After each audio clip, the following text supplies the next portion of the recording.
እንኳን ደህና መጣችሁ የተከበራችሁ እንግዶቻችን። ከኔ ጋር ራሷን ያስተዋወቀችው ጓደኛ ያለች እኔ ታሪኩ ነጋሽ ነኝ። ቆንጆ ቀን እንደሚኖረን ተስፋ አድርጋለሁ። ጥሪያችን አክብራችሁ በድጋሚ በዚህ ትልቅ መድረክ ላይ ስለተገኛችሁ እናመሰግናለን። ለራሳችሁም ለመድረኩም አንድ ጊዜ Thank you so much. Thank you so much. Today, Ethiopia welcomes us. For many decades, Ethiopia has served as a center of Pan-African cooperation, international diplomacy, and humanitarian partnership.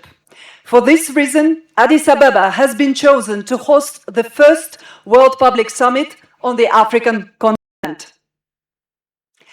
Dear ladies and gentlemen, I would kindly ask you to stand for listening for the national anthem of Ethiopia.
You may take your seats.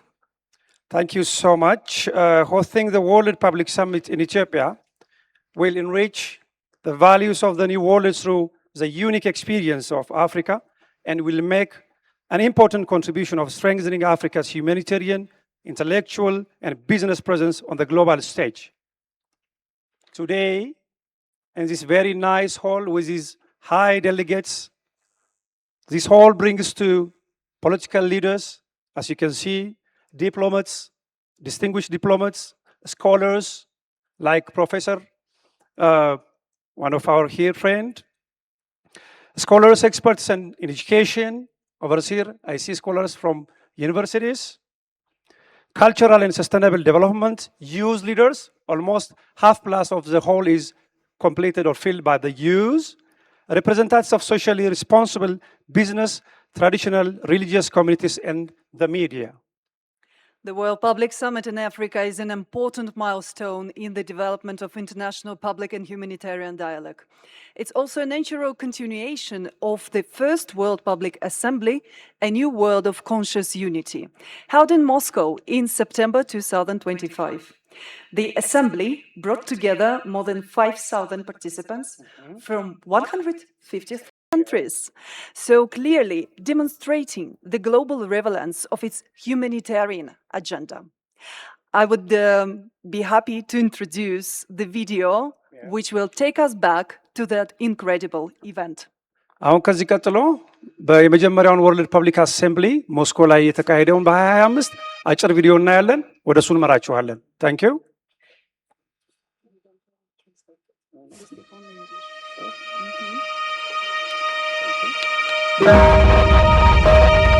Цивилизация – это всегда комплект двух очень важных категорий. Это культура, как самая смыслообразующая сфера, и человек. Вот на это и надо ориентироваться.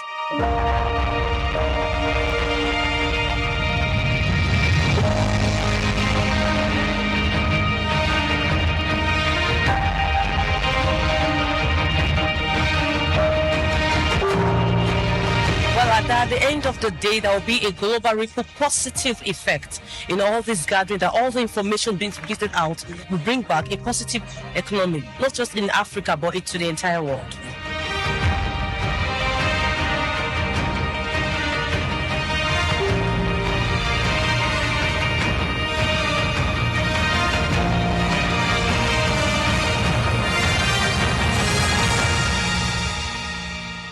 And where we integrate art, culture to people, because ultimately it's about justice, ultimately it's about equality, but the way to work through that is to speak with each other. Now, language is a barrier, distance is a barrier, but music is not a barrier, art is not a barrier, and that's why we believe there's a lot that we can do together.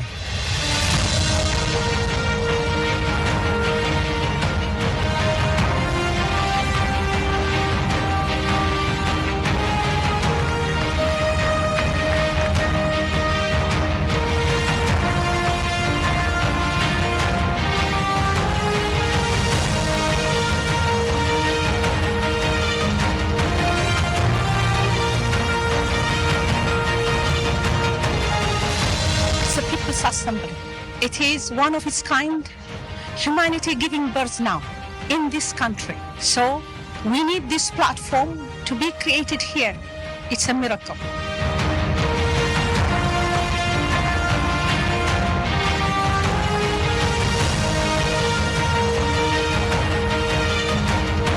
We have to surrender control at some stage and hope and think that God is looking after us, so that we've got He's watching over our what's best for us, for humanity and for all people together.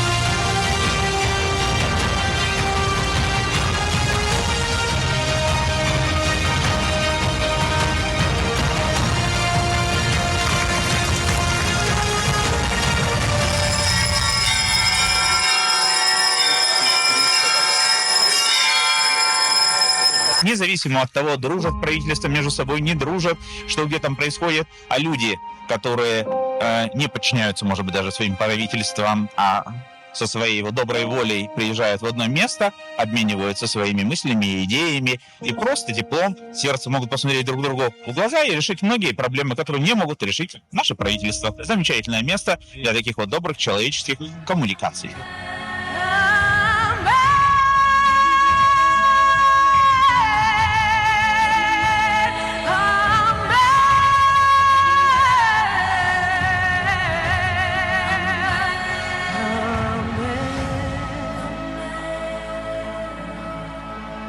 For the humanity, for Mother Earth, for a new consciousness, for a new vibration, and for a new world, for peace. Everyone together. Thank you. Thank you for the round of applause and for your attention and the bright eyes with which you were watching the video. Dear friends, I would like to say that the next World Public Assembly will happen in Moscow from 18th to 19th of September, and we're really looking forward to seeing you there. And for now, we continue, and I would like to introduce our distinguished guests and organizers sitting here in the presidium of this beautiful hall. So let me first introduce Ms. Svetlana Smirnova, the chairperson of the General Council of the World People's Assembly, Russia. Please welcome Tsegaya Chama, Secretary General, Mr. Tsegaya Chama, Secretary General of the Global Black Center, Ethiopia. Please welcome Mr. Madi Hamada, former Prime Minister of the Union of Comoros.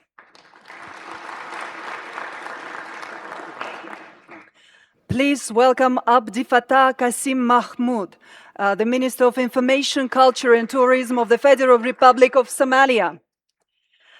So right now, I would like to introduce with a great pleasure His Excellency Mr. Evgeny Terehin, the Ambassador Extraordinary and Plenipotentiary of the Russian Federation to the Federal Democratic Republic of Ethiopia, Permanent Representative of the Russian Federation to the African Union of Addis Ababa. Let me, with a great pleasure, introduce Mr. Oleg Skripachka, hero of the Russian Federation, pilot cosmonaut of the Russian Federation.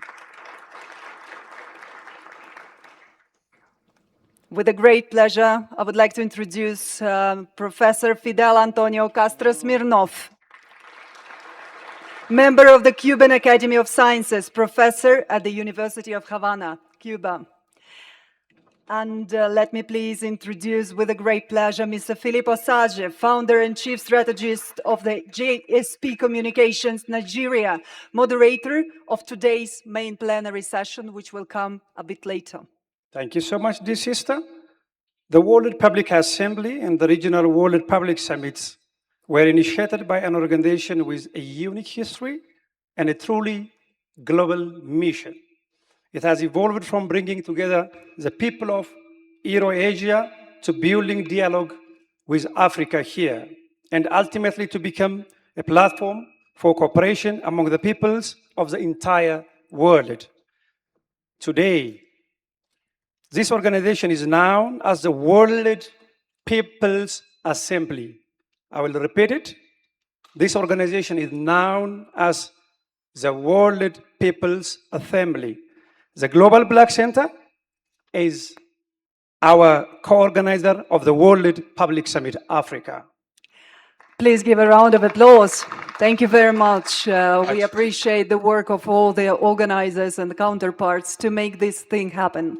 And of course, I would like to say that, first of all, we would like to thank the main organizer of the whole event, the General Secretary of the World People's Assembly, Mr. Andrei Beleninov, who unfortunately was not able to come and join us today, but he has sent us a greeting video. So let us now listen to the greeting video from Mr. Andrei Beleninov, General Secretary of World People's Assembly.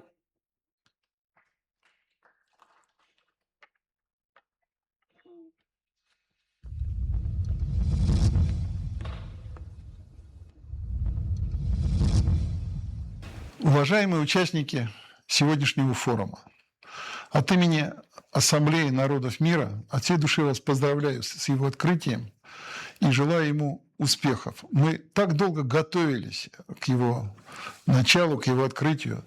Столько усилий было приложено как нами, так и участниками сегодняшнего форума. А главное, огромное спасибо хозяевам, правительству, президенту Эфиопии, городу Аддис Абебе, всем тем, кто приехал сюда с надеждой громко заявить о том, чего хотят люди всего мира. А хотим мы одного. Мы хотим спокойствия, мирного неба над нашими головами, образования нашим детям, счастья им, и то, чтобы у них были хорошие, крепкие, нормальные семьи, которые ни под какие стандарты, которые нам сейчас пытаются навязать, новые, не подходили. Африка – это старый и новый континент одновременно. Люди африканского континента сейчас по-новому заявляют о себе в мире и говорят, чтобы перестали смотреть на Африку как на то место, где раньше были колонии. Они устали уже от колониальных режимов, от пренебрежительного отношения к народам, которые живут здесь, которые подвергались беспощадной эксплуатации на протяжении веков. Ограбление стран, ограбление народов шло со стороны тех метрополий, которые владели этими колониями. Такого больше нет и быть не должно. И мы, люди всего мира, спокойно говорим об этом. Мы хотим жить в спокойном мире. Мы желаем нам самого-самого доброго. И Ассамблея народов мира ставит перед собой такие задачи. Мы хотим встречаться на территории африканского континента. Недавно у нас прошли такие же дни в Бразилии, в Латинской Америке.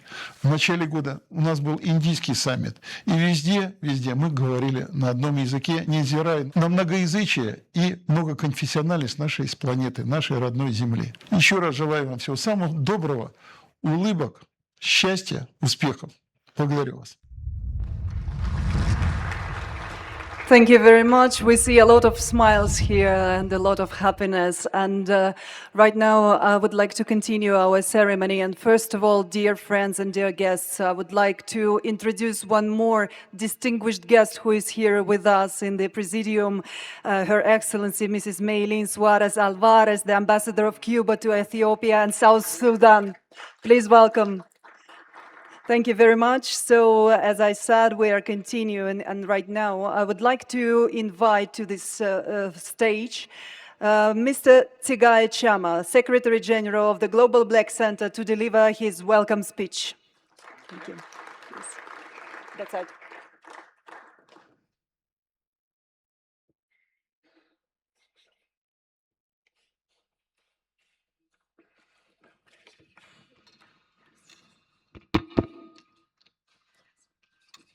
What can I say? Good morning to everybody.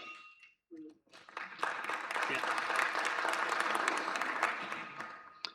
Excellencies, distinguished delegates, esteemed colleagues and friends.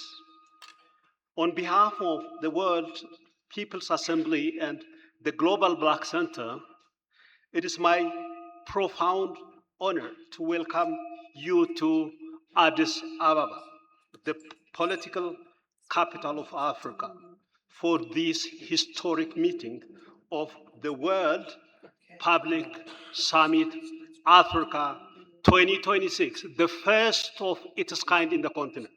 Thank you. Thank you, the World People's Assembly, a consortium of more than 400 non-governmental organizations. And thank you, big Valshoy, thank you for the people of Russia, that they are closely working with the people of Africa and the Black people throughout the world. Because I emphasize Black people, my organization is Global Black Center. We met under the guiding theme, the new world, Africa in shaping our common future. This theme is timely and essential. It reminds us that a key architect, Africa, is of the values and the structures that will define humanity's future. I extend heartfelt appreciation once again to the World Public Assembly for its determination to partner with the Global Black Center for commitment in organizing this summit. Our efforts have brought us together in Ethiopia, a land that has long stood as a beacon of liberation, resilience, and dignity. It is appropriate that such a dialogue on values, sovereignties, and shared destiny takes place here in Ethiopia, whose history embodies and embedded in independence and defense of human dignity. Ethiopia has always been more than a nation. It has been a symbol of freedom for peoples across Africa and the world. From resisting colonial domination to inspiring movements of liberation, Ethiopia has carried the torch of sovereignty and dignity. As the home of the African Union and the heart of continental diplomacy, Addis Ababa is the right venue to deliberate on issues that matters for the future of humanity. Africa's greatest asset is its people. Youthful. Where are my youth? Where are you, the youth? Yeah. Just stand up, let me see. Yeah, stand up. The youth, yeah. Global Black Center Youth Wing. And youth from Rudin University. Where are you? Wow. This is what we are talking about. And this is all about what Africa is. So, when we are here with purpose. We are here to declare that the Black people jointly with the people of Russia, jointly with the progressive people, here to work, to stand together. Africa's greatest asset is its people, youthful, creative, resilient people, and deeply rooted in traditions of community and solidarity. Our continent contributes to shape the new world through its rich cultural heritage, civic initiatives, advances in science and education, and the centuries-old philosophy of coexistence. One of the most remarkable, probably widely used, which I learned over the last 10 years, expression of this heritage is what? Ubuntu. Yeah. The belief that I am because we are. Ubuntu teaches us that humanity is realized through respect for the dignity of others, and that the well-being of society is achieved through trust, mutual support, and shared responsibility. This is African wisdom. It is a gift to the world. We are here to establish, to ground, to declare that. This summit is about affirming values and translating them into action. Together, we must promote public diplomacy. It's all about, the World People's Assembly main focus. Public diplomacy, a space for building trust among peoples, to strengthen cooperation among civil society, academia, business, and the youth, support education, science, and the culture as engines of sustainable development, empower women and the young leaders. I can see young leaders, including here we have Sisai Lucas, and I can see here young leader Chenet. If I get it wrong, yeah, you can correct me. And too many young leaders. Yeah, this is all about bringing the youth to take responsibility of their own life and of their future. And also, we preserve Africa's cultural heritage while embracing innovation and creativity. By doing so, we ensure that Africa's voice resonates in the global dialogue on values, sovereignty, and cooperation. Distinguished guests and delegates, today we stand at a turning point. The 21st century demands new technologies and economic opportunities. But above all, it demands values that brings humanity together. Africa, with its heritage and with its people, is ready to contribute to this stage in the development of humanity. This summit makes Addis Ababa the venue and the place of a renewed global commitment to values that unite. I believe that this summit is carrying forward the spirit of Ethiopia. The spirit of Ethiopia is the beacon of Black liberation as we shape a just, sustainable, and interconnected world. May this spirit guide us. On behalf of the World People's Assembly, Global Black Center, and the people of the Federal Democratic Republic of Ethiopia, I welcome you once again and wish the summit fruitful deliberations and a lasting impact. Thank you very much.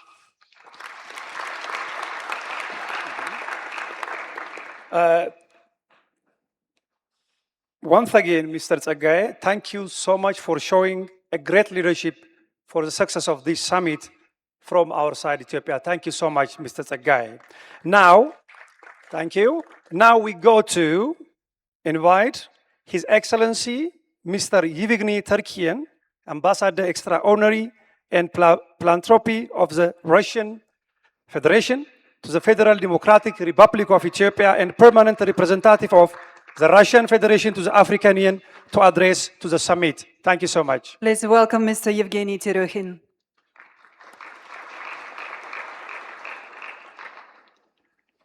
Distinguished guests, civil society leaders, experts and guests, dear friends, I'm happy to welcome you here in Addis Ababa to participate in the First World Public Summit Africa.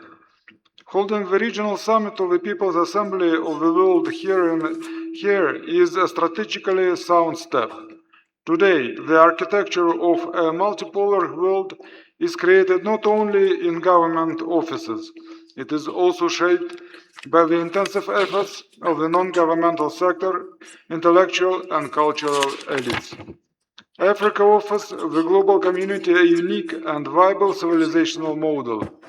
The Ubuntu philosophy organically coincides with the Russian vision of a just world order, where traditional values, social responsibility, and mutual respect serve as a real basis for the development. Our strategic partners, with the Global Black Center of History, Heritage, and Education, underscores a common goal: protecting African identity from externally imposed destructive narratives. The agenda of the upcoming discussions is focused on strictly practical tasks. Civil society today acts as a major catalyst in achieving genuine sovereignty. Within the upcoming sessions, the opinion leaders and experts will substantively discuss infrastructure independence, food security of local communities, and protection of our information ecosystem. Special attention will be paid to the formation of youth network of public diplomacy and the challenges connected to the use of artificial intelligence. Russia sees African non-governmental organizations as a fully fledged and strong partners.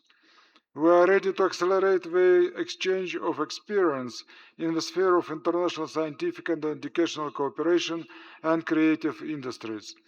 I believe that the African communique, which is to be adopted, must become a firm and concrete action plan for the institutions of the continental civil society. These initiatives will form the fundamental basis for the Second World Public Summit in Moscow in September 2026 and serve as a fruitful backbone for the substantive discussions during the Third Russia-Africa Summit in October in Moscow. Finally, I would like to express my profound gratitude to the organizers of today's event and, of course, to our hosts, the administration of the Economic Commission for Africa of the United Nations. Thank you very much and have a nice day. Thank you very much for this welcoming speech, Mr. Yevgeny Terokhin, the ambassador of Russian Federation to Ethiopia.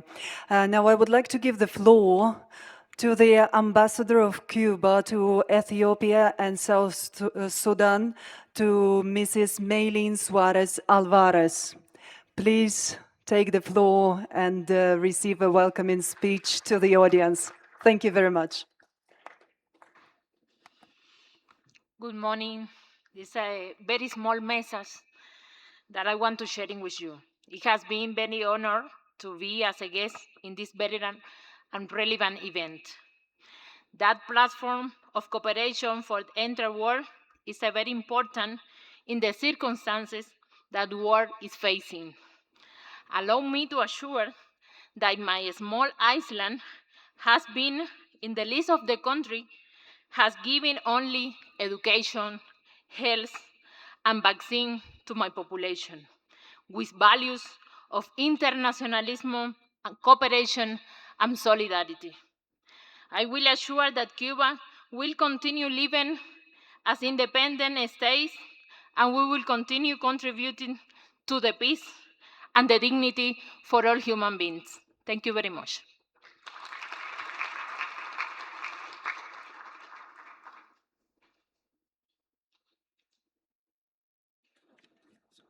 Thank you very much. So we do continue our ceremony, and please, Tariku. Thank you so much, Miss Ambassador. Now we move to invite and announce the participants of the World Public Summit have received a special video greeting from Mohammed Ali Nasser, Chairman of Arab Peace Group and President of the People's of Democratic Republic of Yemen. From 1980 to 1986.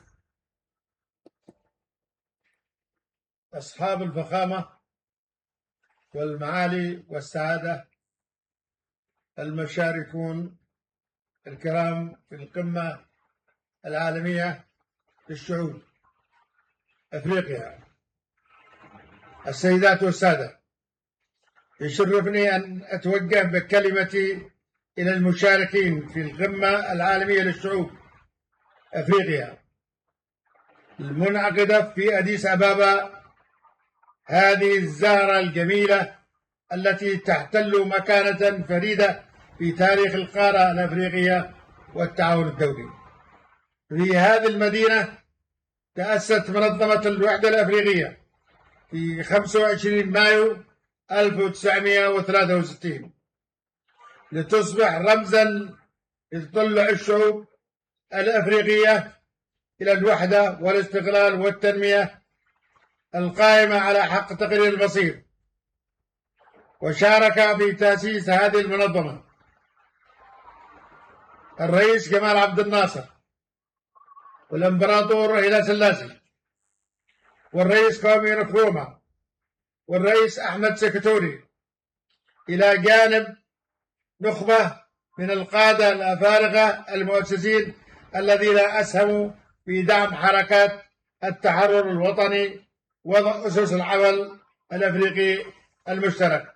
ويواصل اليوم الاتحاد الأفريقي الذي جاءت انطلاقته بإعلان سرت في ليبيا في الساعة 9 من يوم 9 وشهر 9 عام 1999، حمل هذه الرسالة التاريخية من خلال تعزيز السلام ودفع مسيرة التكامل الإقليمي والدفاع عن مصالح الدول والشعوب الأفريقية في مختلف المحافل الدولية. موضوع هذه القمة عالم جديد، أفريقيا في صياغة مستقبل مشترك يعكس أحد أبرز التحديات التي تواجه عالمنا اليوم. في المستقبل المشترك يبنى من خلال الشراكة المتكافئة والاحترام المتبادل والحوار المفتوح والقيم التي توحد الشعوب والحضارات. وتكتسب هذه الشراكة بين أفريقيا والعالم العربي أهمية خاصة، إذ تربطنا الجغرافيا والتاريخ وقرونا من التبادل الحضاري والثقافي، فضلا عن تطلع مشترك نحو السلام والتنمية المستدامة والازدهار. وأن توسيع مجالات التعاون في التعليم والعلوم والثقافة والشؤون الإنسانية والتجارة والاستثمار من شأنه أن يعزز الاستقرار الإقليمي ويفتح آفاقا جديدة أمام الأجيال القادمة. كما أود أن أؤكد على أهمية علاقات الصداقة والتعاون التاريخية التي تجمع الدول العربية وإثيوبيا والاتحاد الروسي، والتي تمثل ركيزة مهمة لتعزيز الحوار بين الحضارات وتوسيع آفاق التعاون في المجالات السياسية والاقتصادية والثقافية والإنسانية بما يخدم المصالح المشتركة لشعوبنا. وفي هذا السياق أود أن أعبر عن خالص تقديري لمنظمة شعوب العالم برئاسة السيد أندريه على مبادرتها في إطلاق برنامج القمم العالمية للشعوب، إذ توفر هذه القمم منصة دولية فريدة تتيح لممثل الحكومات والمنظمات الدولية والمجتمع المدني والأوساط الأكاديمية والثقافية والتعليمية وقطاع الأعمال والشباب العمل معا لمواجهة التحديات المشتركة وصياغة حلول مبتكرة تخدم الإنسانية.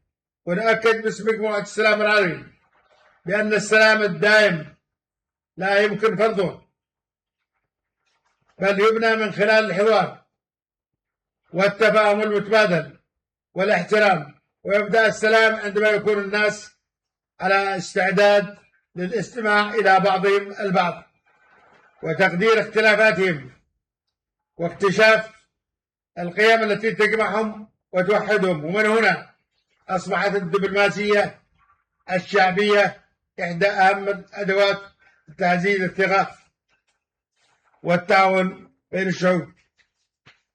وأنني على ثقة بأن مخرجات قمة اليوم تسهم إسهاما ملموسا في أعمال الجمعية الثانية، عالم جديد القيم التي توحدنا والتي تستعقد في موسكو في شهر سبتمبر المقبل، كما تسهم في تعزيز التعاون بين أفريقيا والعالم العربي والمجتمع الدولي الأوسع.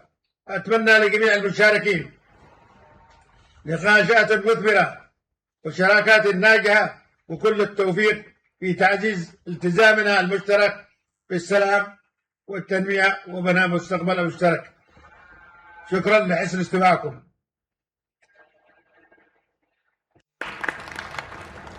Dear colleagues, dear delegates, we would gently remind you that we have the synchronized translation so that you can listen to the translation if you don't know the language. So we are continuing, and right now I would like to recognize Her Excellency Etagen Mariam from the South Ethiopia region state with her quite a sizable delegation sitting here. Would you please stand up so that our delegates... Thank you very much. So Ms. Etagen. Thank you. And so we're continuing, and it is right now my pleasure to invite Mr. Abdul Fattah Kasim Mahamoud, the Minister of Information, Culture and Tourism of the Federal Republic of Somalia. Please welcome to deliver your welcoming speech.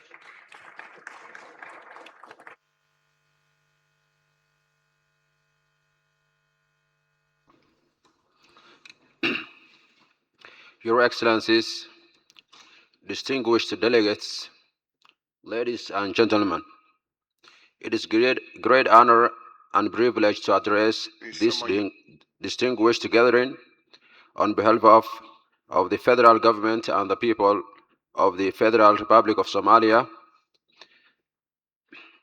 At the outset, I extend my sincere appreciation to the World People's Assembly, the government of the Federal Democratic Republic of Ethiopia, and all participants for convening this important summit for their warm hospitality. The theme of this summit, A New World African in Shaping Our Shared Future, reminds us that Africa is not longer a symbol adapting to global change. Africa is increasingly helping to shape it across our continent. We see growing innovation, expanding regional cooperation, a dynamic young population, and a remarkable resilience. These are the foundation upon which we can build on a stronger and more prosperous future. At the same time, we face common challenges, including climate change, economic transformation, technological disruption, and the need to create opportunities for our rapidly growing youth population. These challenges cannot be addressed by one nation alone.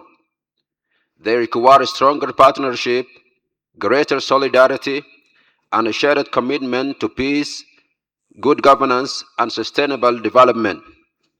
For Somalia, regional cooperation remains a cornerstone of our vision.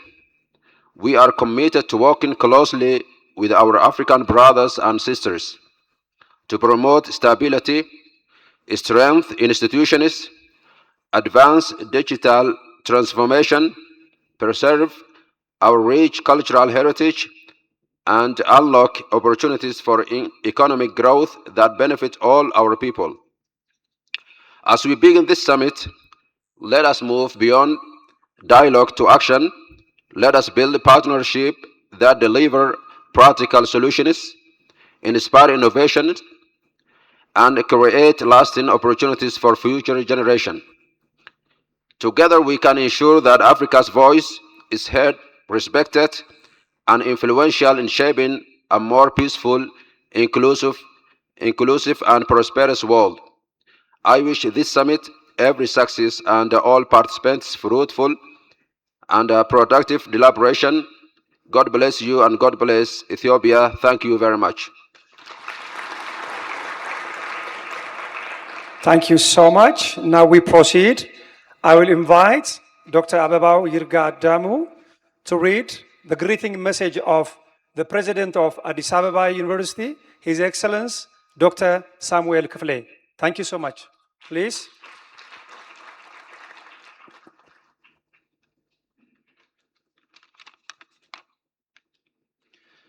Good morning.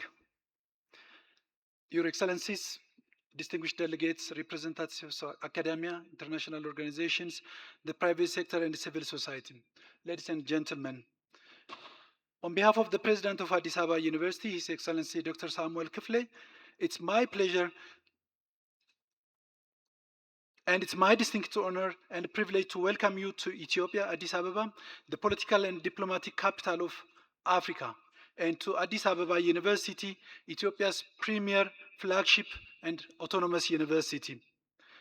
The President extends his warmest greetings and sincere appreciation to the organizers of the World Public Summit Africa for convening this remarkable gathering of leaders, thinkers, innovators, entrepreneurs, and development partners from across the continent and around the world. We are honored that Addis Ababa University has been entrusted to host this important occasion. This summit themed "A New World, Africa in Shaping a Shared Future" could not be timelier. We live in an era defined by profound transformation and rapid technological advancement, demographic shifts, climate change, public health challenges, geopolitical realignments, and evolving economic landscape are reshaping our world. While these changes present significant challenges, they also offer unprecedented opportunities for Africa to define its own future and contribute meaningfully to global solutions. As the continent with the world's youngest population, abundant natural resource, and immense intellectual capital, Africa possesses extraordinary potential. Realizing that potential, however, requires visionary leadership, evidence-based policy making, investment in science and innovation, and strong institutions committed to serve society. It also requires partnership built on mutual respect, shared responsibility, and a common vision for sustainable development. This is where universities have a unique responsibility. Universities are no longer simply institutions that educate students. They are engines of innovation, generators of knowledge, governors of dialogue, and catalysts for social and economic transformation. They prepare the next generation of leaders while producing the research that informs public policy, advance industry, and address humanity's greatest challenges.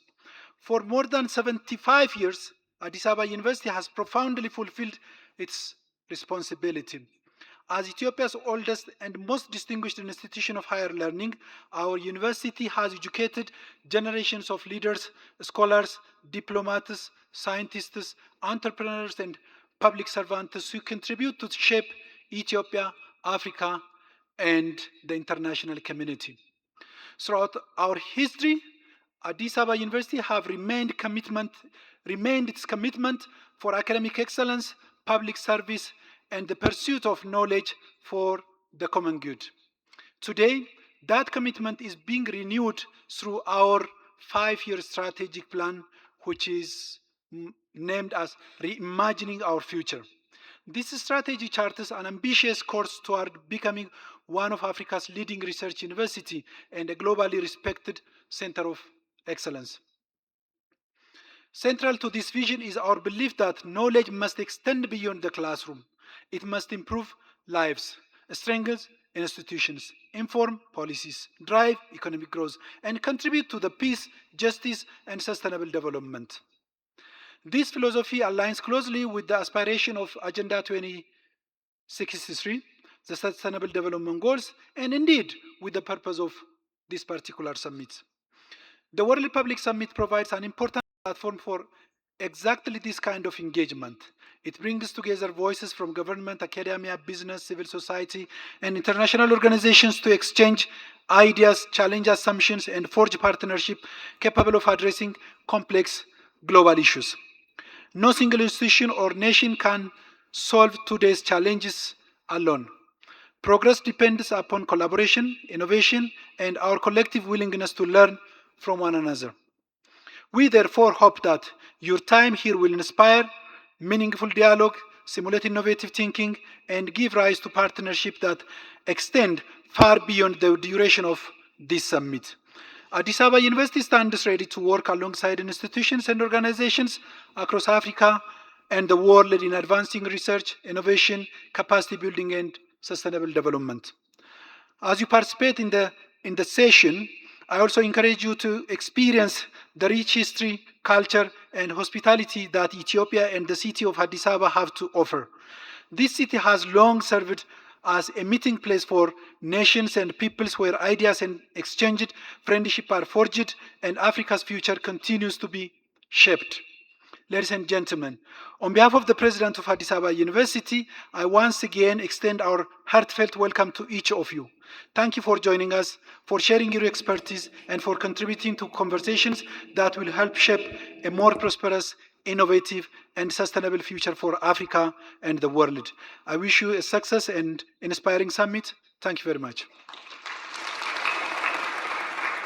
Thank you very much, dear ladies and gentlemen. We continue with the welcoming addresses, and the World Public Summit Africa has received a welcome address from the head of Россотрудничество, Federal Agency Россотрудничество, Mr. Igor Chaika.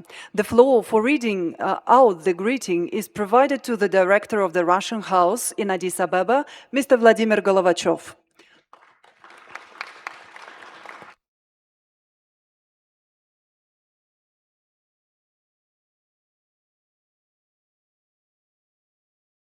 Distinguished participants of the summit, good morning. On behalf of the Russian House in Addis Ababa, I'd like to wish you productive work, groundbreaking solutions, and long-term projects which will contribute to the development of African peoples. And now allow me to move on to the welcoming address of the head of Россотрудничество. I heartily greet the organizers, participants, and guests of the World Public Summit, New World, Africa in Shaping a Common Future, which opens today. Today, the continent is strengthening its positions and becoming a key co-author of a new, more balanced world order.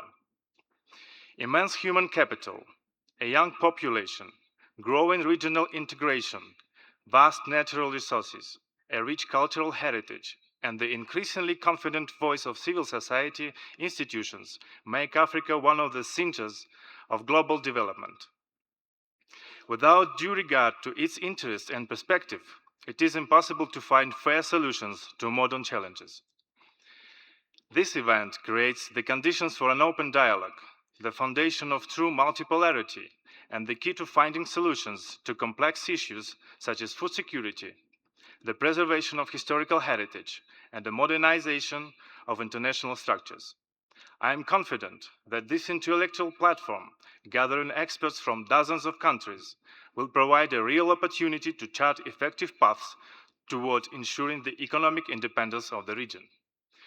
Comprehensive strengthening of ties with African states is one of the primary priorities of Россотрудничество work.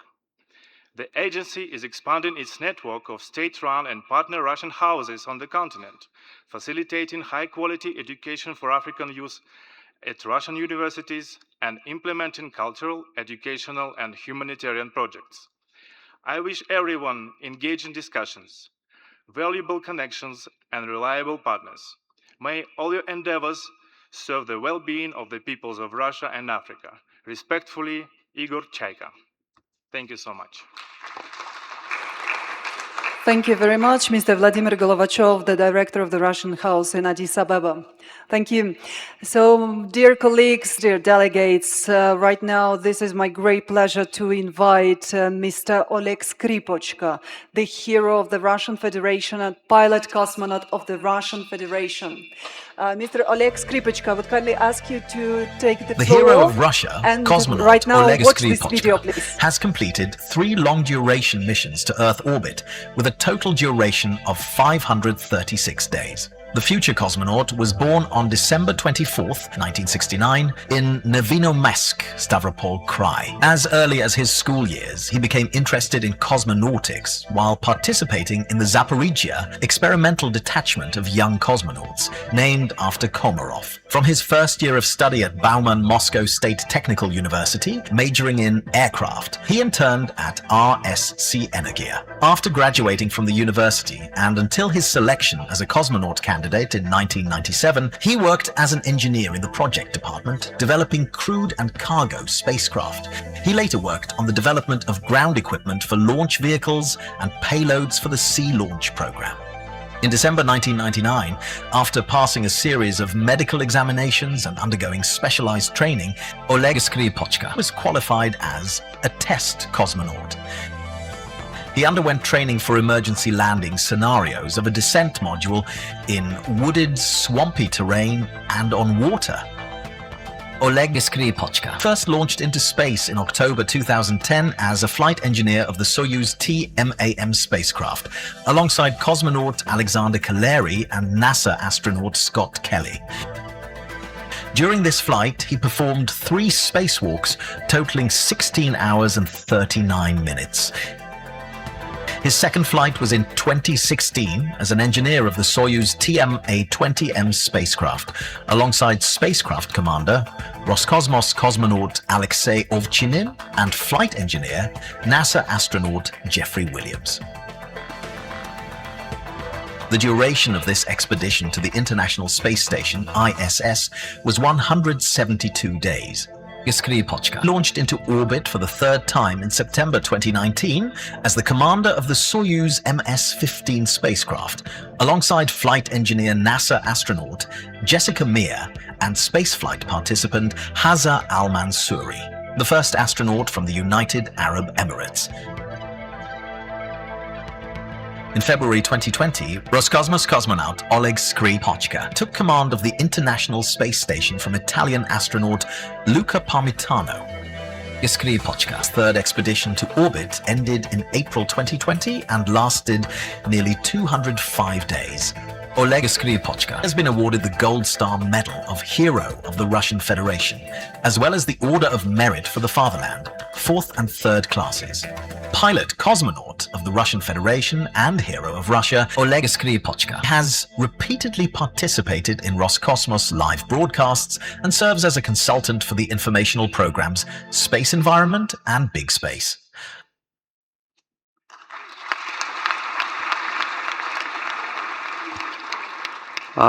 Добрый день. Прежде всего хочу сказать, мне очень приятно находиться сегодня на земле Эфиопии. Приветствую участников саммита, видеть вокруг столько людей, объединенных общими взглядами, общими идеями. На мой взгляд, безусловно, очень важно в нашем современном мире раздираемом противоречиями, встречаться, находить общий язык, искать точки соприкосновения, обмениваться мнениями и хотя бы просто демонстрировать наш общий взгляд на будущее как мирное, успешное будущее для народов нашей планеты. Мне довелось проработать в программе Международной космической станции почти 25 лет. Я прошел отбор в отряд космонавтов, когда этот проект только начинал свою работу. И, конечно, отношения между участниками этого проекта не всегда были простыми. Напомню, что в создании станции, Международной космической станции, принимает участие 15 стран. Это Европейское космическое агентство, НАСА, Космическое агентство России, Космическое агентство Японии и Канады. И при создании станции И при ее эксплуатации всегда приходилось решать массу проблем, начиная от инженерных проблем, подготовки экипажей, разные требования к космонавтам, астронавтам, разные подходы к организации космических полетов и так далее, и так далее. Но, тем не менее, это получилось сделать при создании станции. Общий язык получалось находить в процессе работы станции, в процессе работы экипажей, и доказательством этому служит успешная работа международных экипажей на околоземной орбите уже более 25 лет. Это внушает оптимизм, внушает надежду и говорит о том, что при желании мы в состоянии находить общий язык и в космосе, и на Земле. В заключение хочу искренне пожелать участникам саммита интересной работы, новых успешных встреч и новых интересных проектов. Спасибо.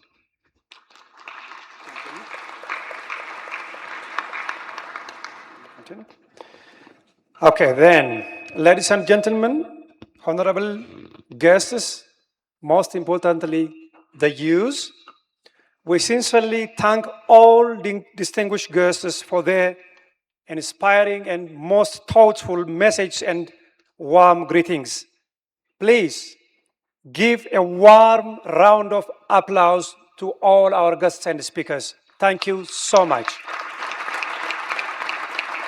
Then I am pleased to declare the World Public Summit Africa officially opened.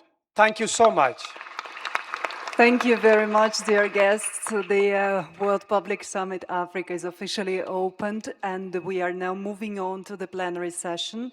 But before moving to the hard work you're going to do all together, sitting here in this hall, I would like to invite to the stage a very young girl, Elizabeth from Zambia, who came here to support us with her singing. And as we know, the work should start from a prayer. So right now, please welcome Elizabeth. She will sing a prayer just before the starting of our plenary session.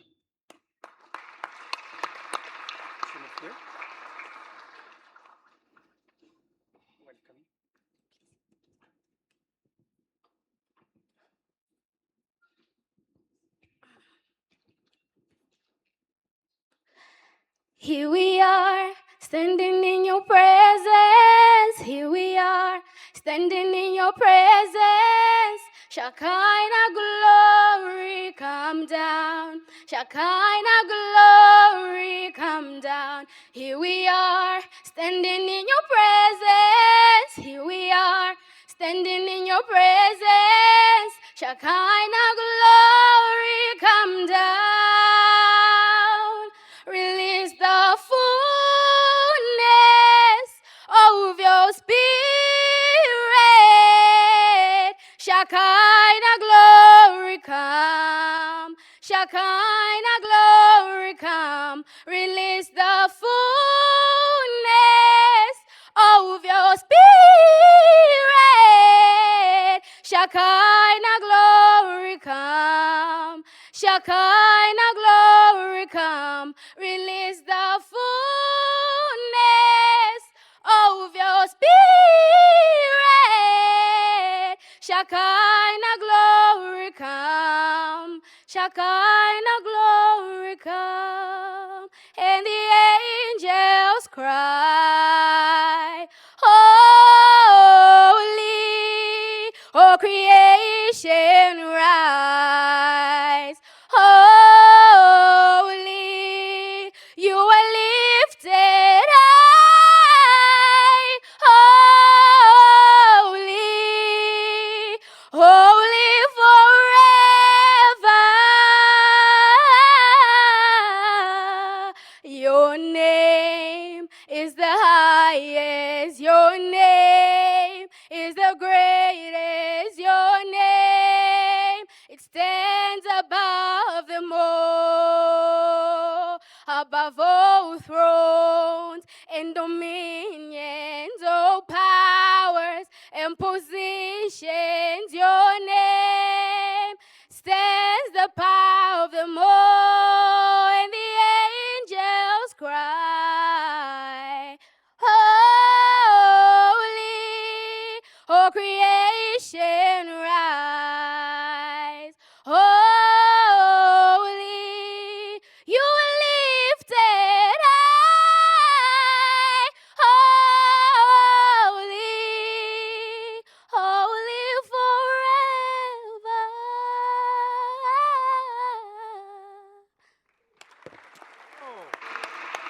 Thank you so much. Thank you, dear Elizabeth. Elizabeth is coming from Zambia. She's only 16 years old, and she's coming from a small area in Zambia. Her dream is to become a singer, so she started taking professional singing classes in Russia, thanks to her friend, and I could call her mother, Miss Yanina Dubikovskaya. So please give a warm applause. We would like to thank Elizabeth once again. And one more thing I would like to tell you, and to thank the wonderful performers from Russia, whom you have seen today here in the main lobby, who were presenting to us the Interclub of Rudn. You will see our wonderful singers later on tonight at the Adva Memorial Complex at the concert. So you are all very, very welcomed in there. And for now, let us all wish a great and fruitful work. Our hosts for you today, Mr. Tariku Nagash and Ms. Elena Dolgopolova. We thank you for your attention, and with my great pleasure, I would now give the floor to the founder and chief strategist of the JSP Communications from Nigeria, to our moderator of the plenary session, Mr. Filippo Saggi. Good luck. Enjoy your time. Good luck.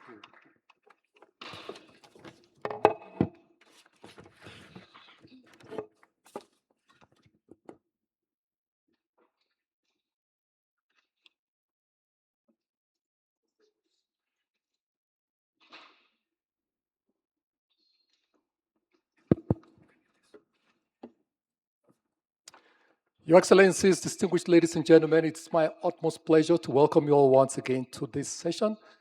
We're going to the preliminary session, which is very important. It's about values, and values, development, and partnerships as the foundation of a sustainable and just world. So this session is central. It's a central event to the World Summit, World Public Summit. It will define the strategies and value-based direction of our dialogue and create new opportunities for international cooperation and partnership. So today, together, we'll explore how Africa's experience and wisdom can contribute to shaping a new world. And we have put together an eminent collection of eminent speakers who will address this. I just want to implore them before we start, before I introduce them, I want to implore them in advance to please keep it as, to reduce the duration, to keep it to within a couple of minutes so we can get it done very quickly. Albert Einstein said that try not to become a man of success, but try to become a man of values. And then they also said that policies can change a nation, but values change generation. So it is my great pleasure to invite our first keynote speaker to address this issue of values, Ms. Svetlana Spenova, Chair of the General Council of the World's People Assembly. Please welcome her.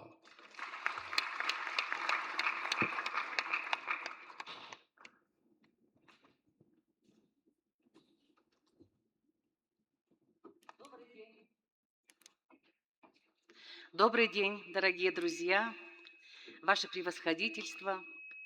Я рада приветствовать вас от имени Ассамблеи народов мира. Your Excellencies, distinguished guests, ladies and gentlemen, dear friends, it's a great honor to welcome all of you to the World Public Summit Africa. First of all, I would like to express my sincere gratitude to our Ethiopian partners for their warm hospitality and their outstanding efforts in organizing this summit.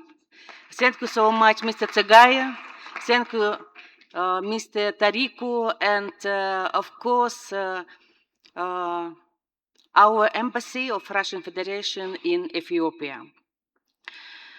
We are especially pleased to gather here in Addis Ababa, one of Africa's leading centers of international cooperation, diplomacy, and dialogue.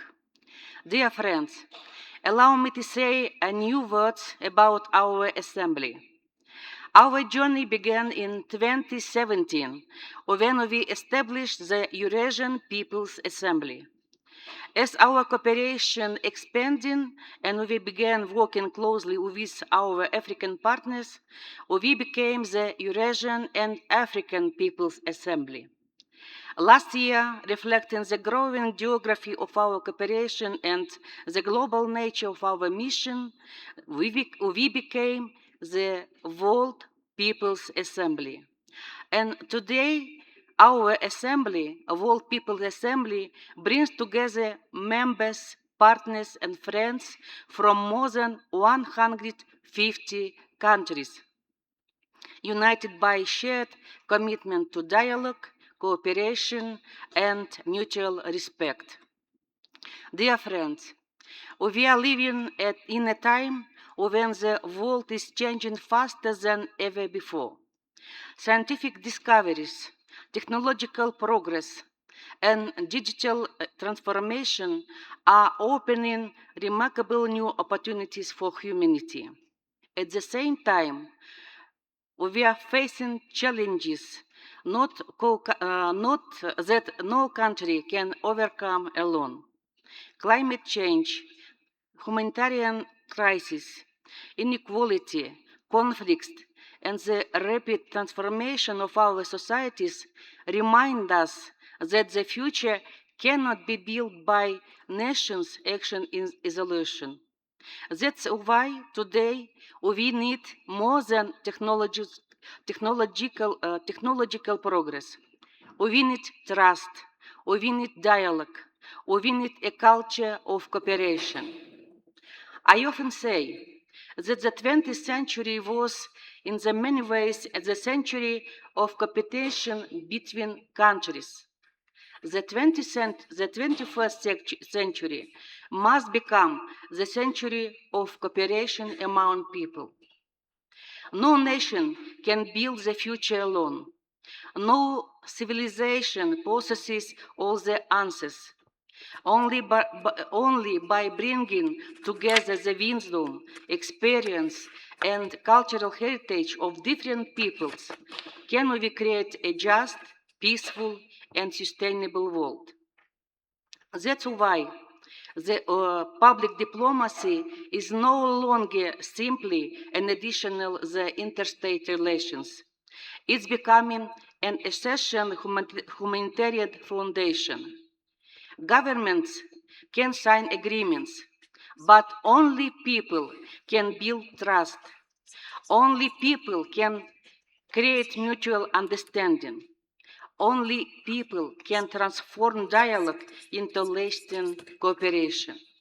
For us, public diplomacy means bringing people together, building trust, and creating lasting friendship across cultures and nations. It was this understanding that inspired the creation of the World People's Assembly and global system of World Public Summits. In September 2025, last year, Moscow hosted the first World Public Assembly, bringing together more than 5,000 participants from 153 countries.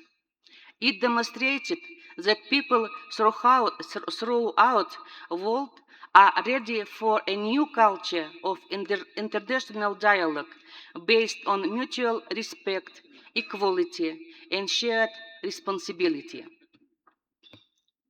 Dialogue must continue. It must include the voices of different civilizations, cultures, and regions. That's why we launched the global initiative World Public Summit. The World Public Summit, the first summit, took place in India. Then the dialogue continued in Latin America, in Brazil. And I am very happy Mr. Fidel Antonio Castro Smirnov with us today because he was in Latin America Summit too. Thank you so much for your coming. Today, Africa joins this important journey. This September, we gather once again in Moscow for the second public assembly under the theme, A New World, Values That Unite. Together, we will present the ideas and proposals developed during every region summit and discuss the Charter of Values of the New World, a document reflecting our shared vision of dialogue, cooperation, and peaceful development.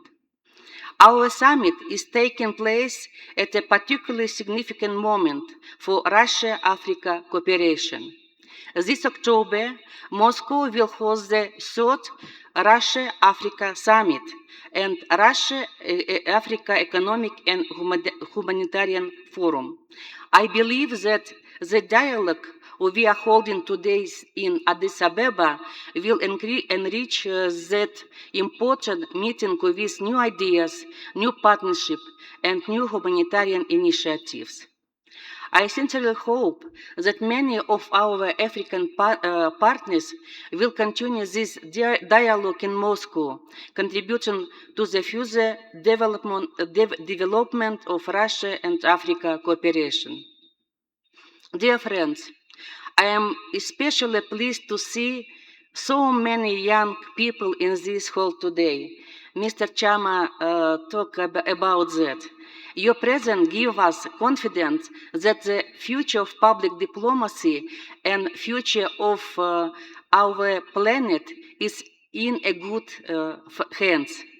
I am also delighted that as part of World Public Summit Africa, we will hold a special youth session, bringing together young leaders from different countries to exchange ideas, building partnership, and launch new international initiatives. I believe too often we say that young people are our future, but I believe that they are already our present. Today they are building bridges between cultures and shaping the future of international cooperation. And our responsibility is to trust them, support them, and create opportunities to realize their potential. Dear friends, dialogue becomes truly meaningful when it leads to action. That's why the World People's Assembly has launched several international initiatives that encourage people who make a real contribution to peace, cooperation, and mutual understanding. One of them is the International Contest Leader of Public Diplomacy. And today, this evening, at the Adva Museum and Cultural Center, we will celebrate the winners of the Africa regional stage of the International Contest Leader of Public Diplomacy. The World People Assembly has also established the World Award for Service to Humanity. We recognize in such people who we affirm a simple, not important truth. The future is shaped not only by institutions, it is shaped by people who are willing to serve others.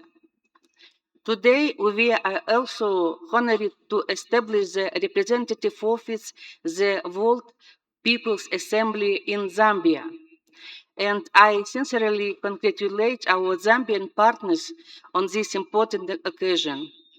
I am confident that this representative office will become an important center for dialogue and cooperation, strengthen friendship across Africa, and contribution to the further development of our global community. Dear friends, here in Africa, there is a beautiful philosophy known as Ubuntu. I am because we are. These simple words express a profound truth. Our lives are connected and our future is shared. The wisdom reflects the values of the World People's Assembly and the very spirit of public diplomacy. Today, we have not only exchanged ideas, we have strengthened trust, and trust is where every lasting partnership begins. Today in Addis Ababa, we have taken another important step toward a world where dialogue is stronger than confrontation, cooperation is stronger than conflict, and trust is stronger than fear. I sincerely thank all our partners, participants, and friends for your openness, your commitment, and your belief in our power of public diplomacy. Let us continue this journey together, heart to heart, eye to eye, soul to soul. Thank you so much. And now I would like to invite Mr. Mabuto Chipata to the stage for the official presentation of the documents of established our first representative office in Africa. Please come here. And I give you the documents. And now you are a head of our representative office of World Public Assembly in Zambia. It's for you. Where are you? Please. For you. And our symbol, our flag of assembly.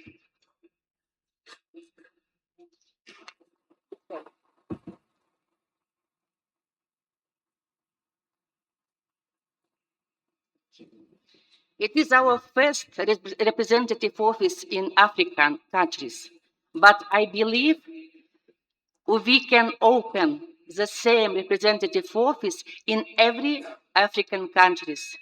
And so we are waiting for your ideas, your initiative. Thank you so much. Good luck. Thank you very much for very well spoken. You all agree with me that the importance of values cannot be overemphasized while the programs are going on. So on that very positive note, it is my great pleasure to invite Mr. Mabuto Tembo Chipata to give us, he's the Chief Executive Officer of Her Voice Foundation, Republic of Zambia, to please give his brief remarks. Thank you. Welcome him, please.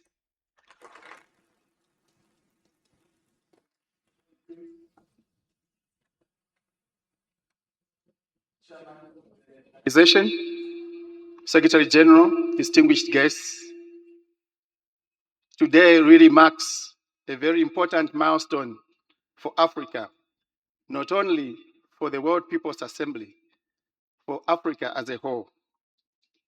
The establishment of an office in Zambia for Africa is not only an establishment of an office, but it is an establishment of ideas, voices, and shared values.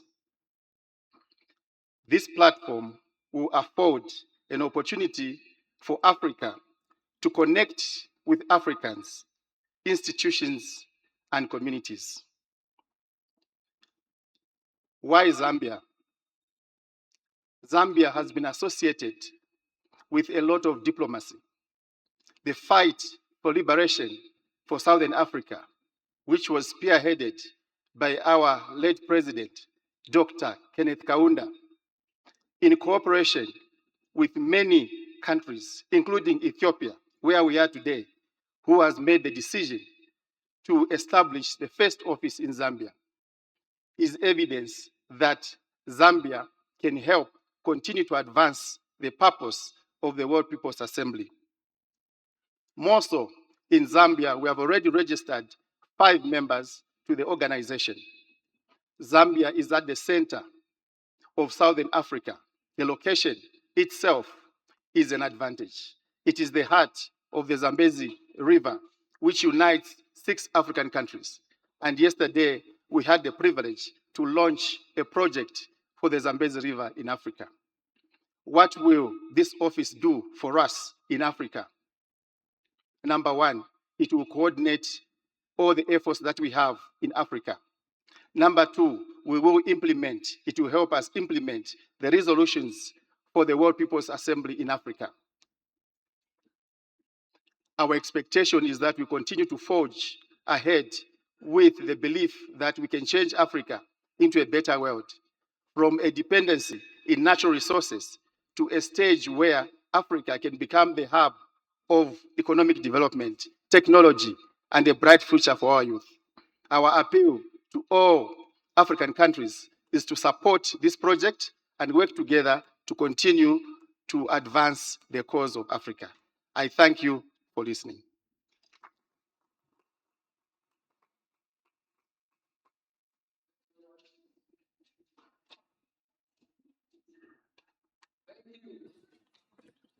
Hopefully, thank you.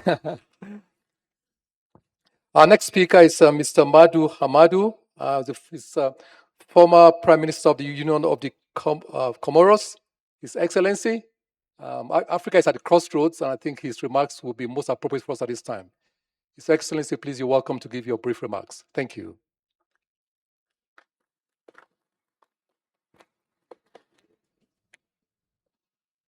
I speak in Russian.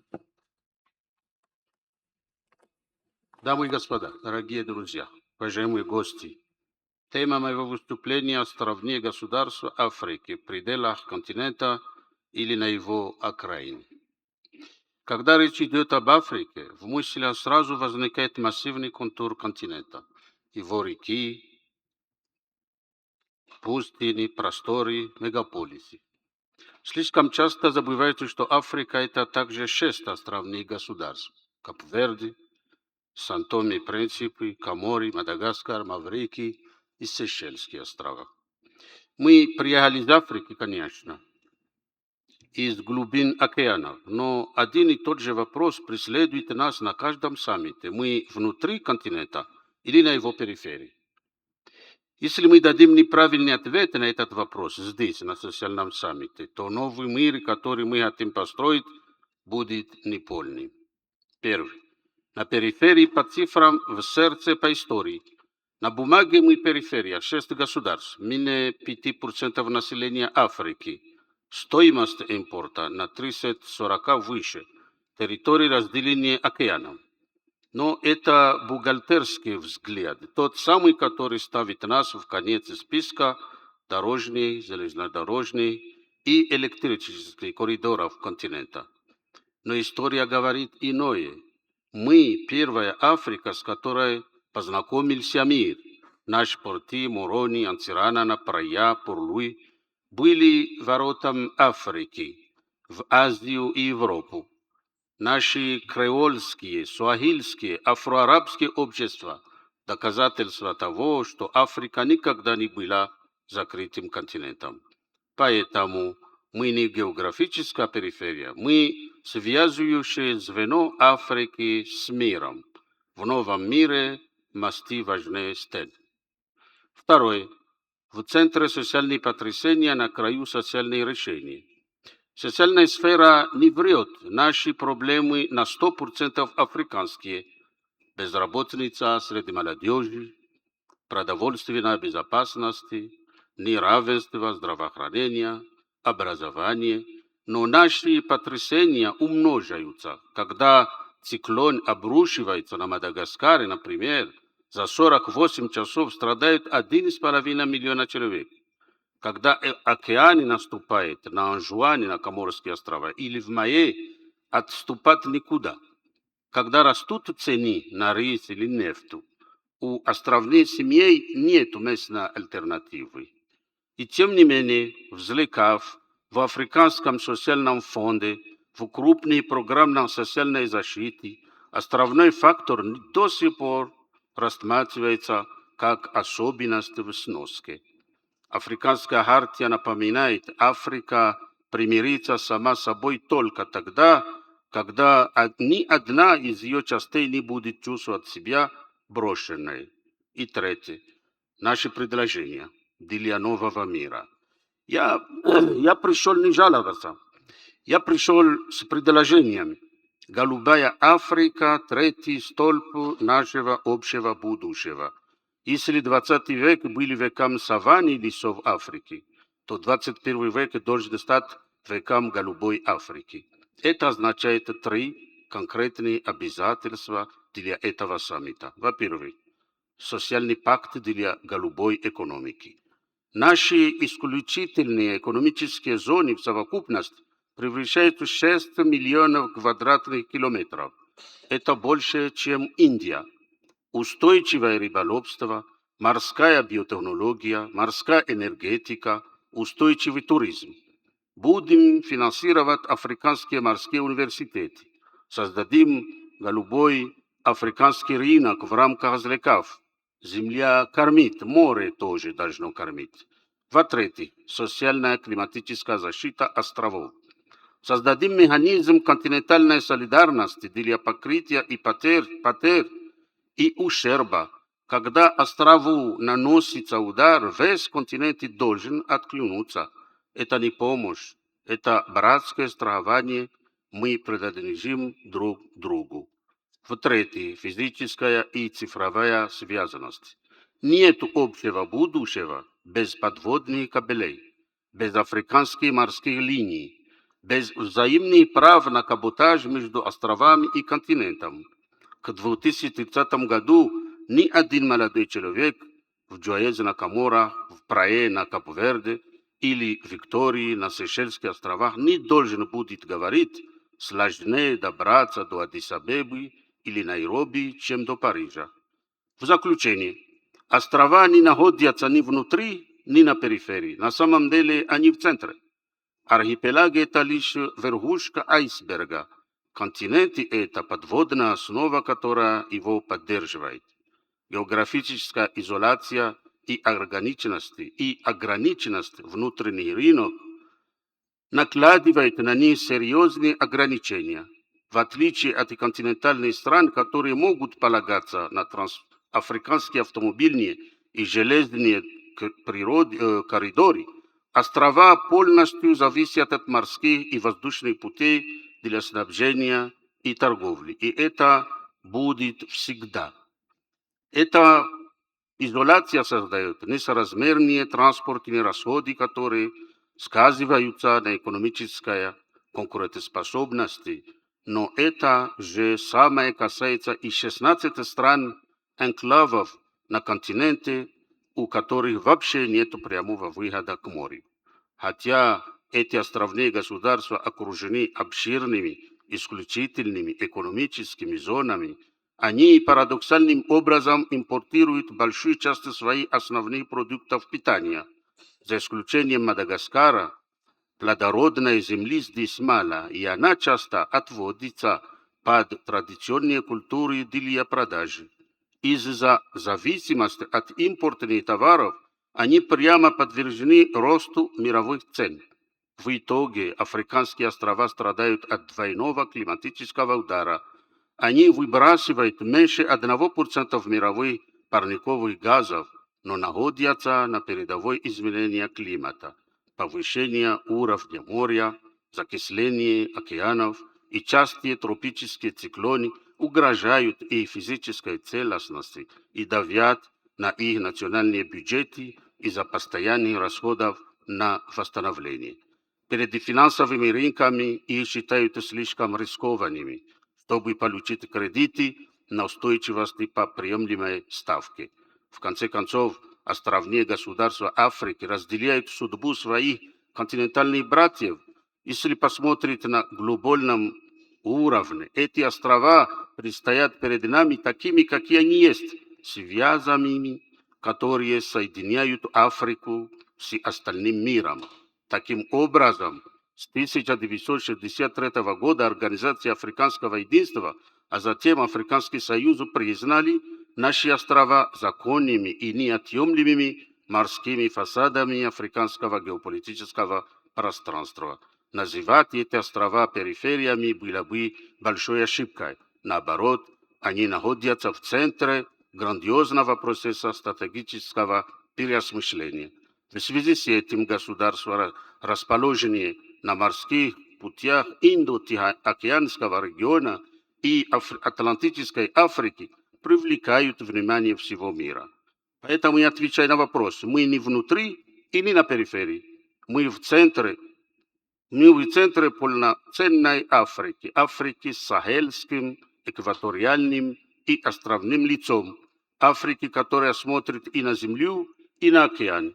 Если мы построим этот новый мир вместе, тогда каждый ребенок, родившийся у меня на Мугеле, на Махе или в Таматаве, сможет без колебаний сказать: я африканец, и Африка тоже принадлежит мне.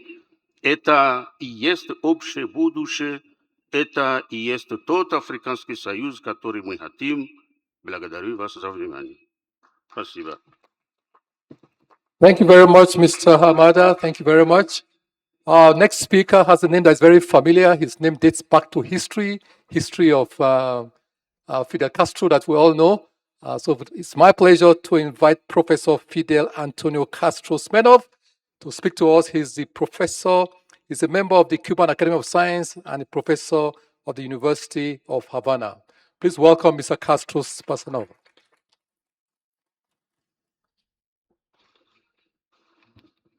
Good morning. Thank you, Philip, for your presentation. Mr. Secretary General, Excellencies, distinguished delegates, and fellow Africans, I am deeply honored and grateful to have been invited to this assembly to speak about the architecture of the future, traditional values as the foundation of sustainable development and social responsibility. This title speaks of architecture, not of buildings, but of the future we choose to build together. I believe that architecture rests on values older than any empire: solidarity, dignity, resilience, hospitality, respect for elders, and the refusal to leave anyone behind. That is why I would like to start with an idea that is not about the past, but about the future. The thought of Fidel Castro still has much to do in the work ahead of us as Cubans, as people of Africa descendant, and as citizens of that immense world of the poor of the earth. This is my first visit to Ethiopia. It is an academic mission, but above all, it is a mission of love for Fidel, Commander-in-Chief of the Cuban Revolution, leader of the revolutionary left of our America, of Africa, and of the rest of the world. A mission of love for his work, which even today, in the year of his centenary, serve as our example and our motivation. For me, standing on this ground is not a small matter. My grandfather came to this city in March 1977 secretly to help stopping a war. He returned in September 1978 to stand with Ethiopia on the anniversary of this revolution, when he was awarded the Star of Great Honor. He did not come as a tourist.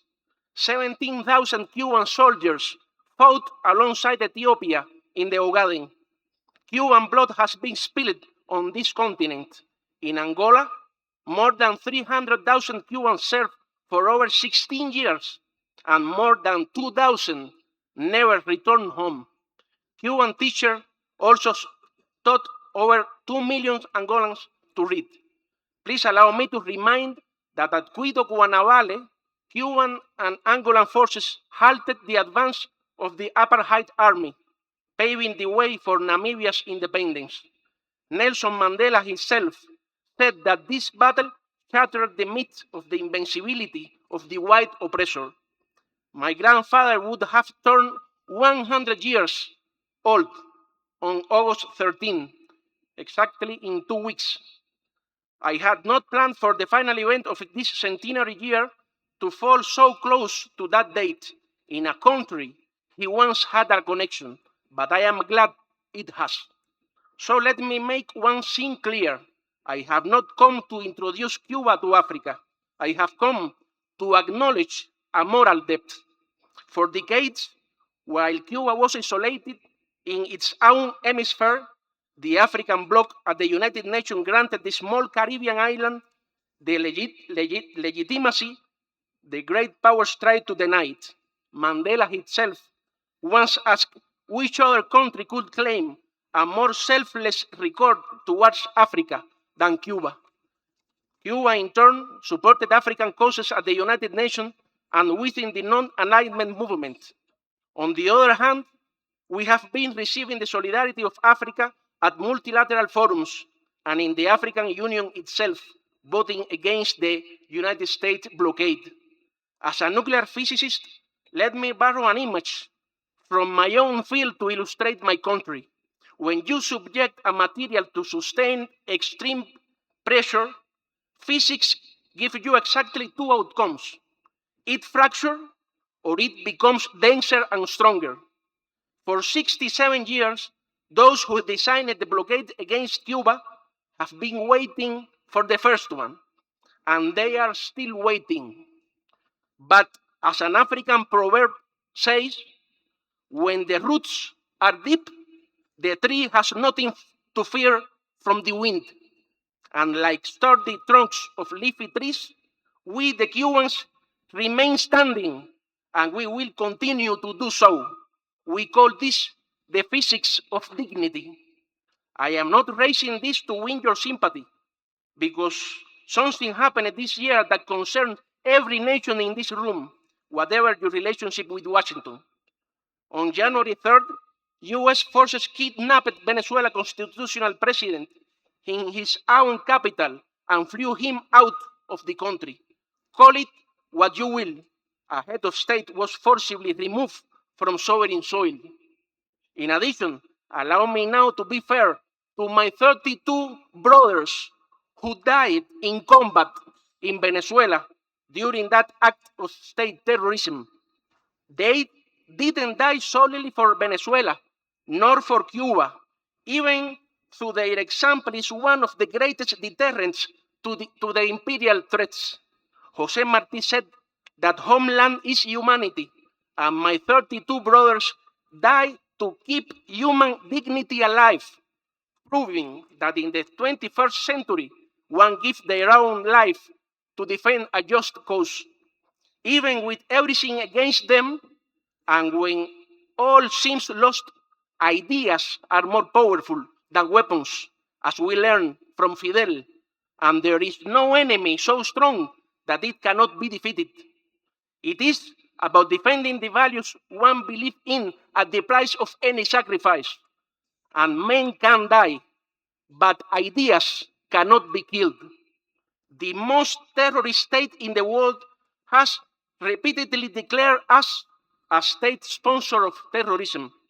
And everyone in this room knows that Cuba is a state that sponsors love, life, solidarity, internationalism, and peace.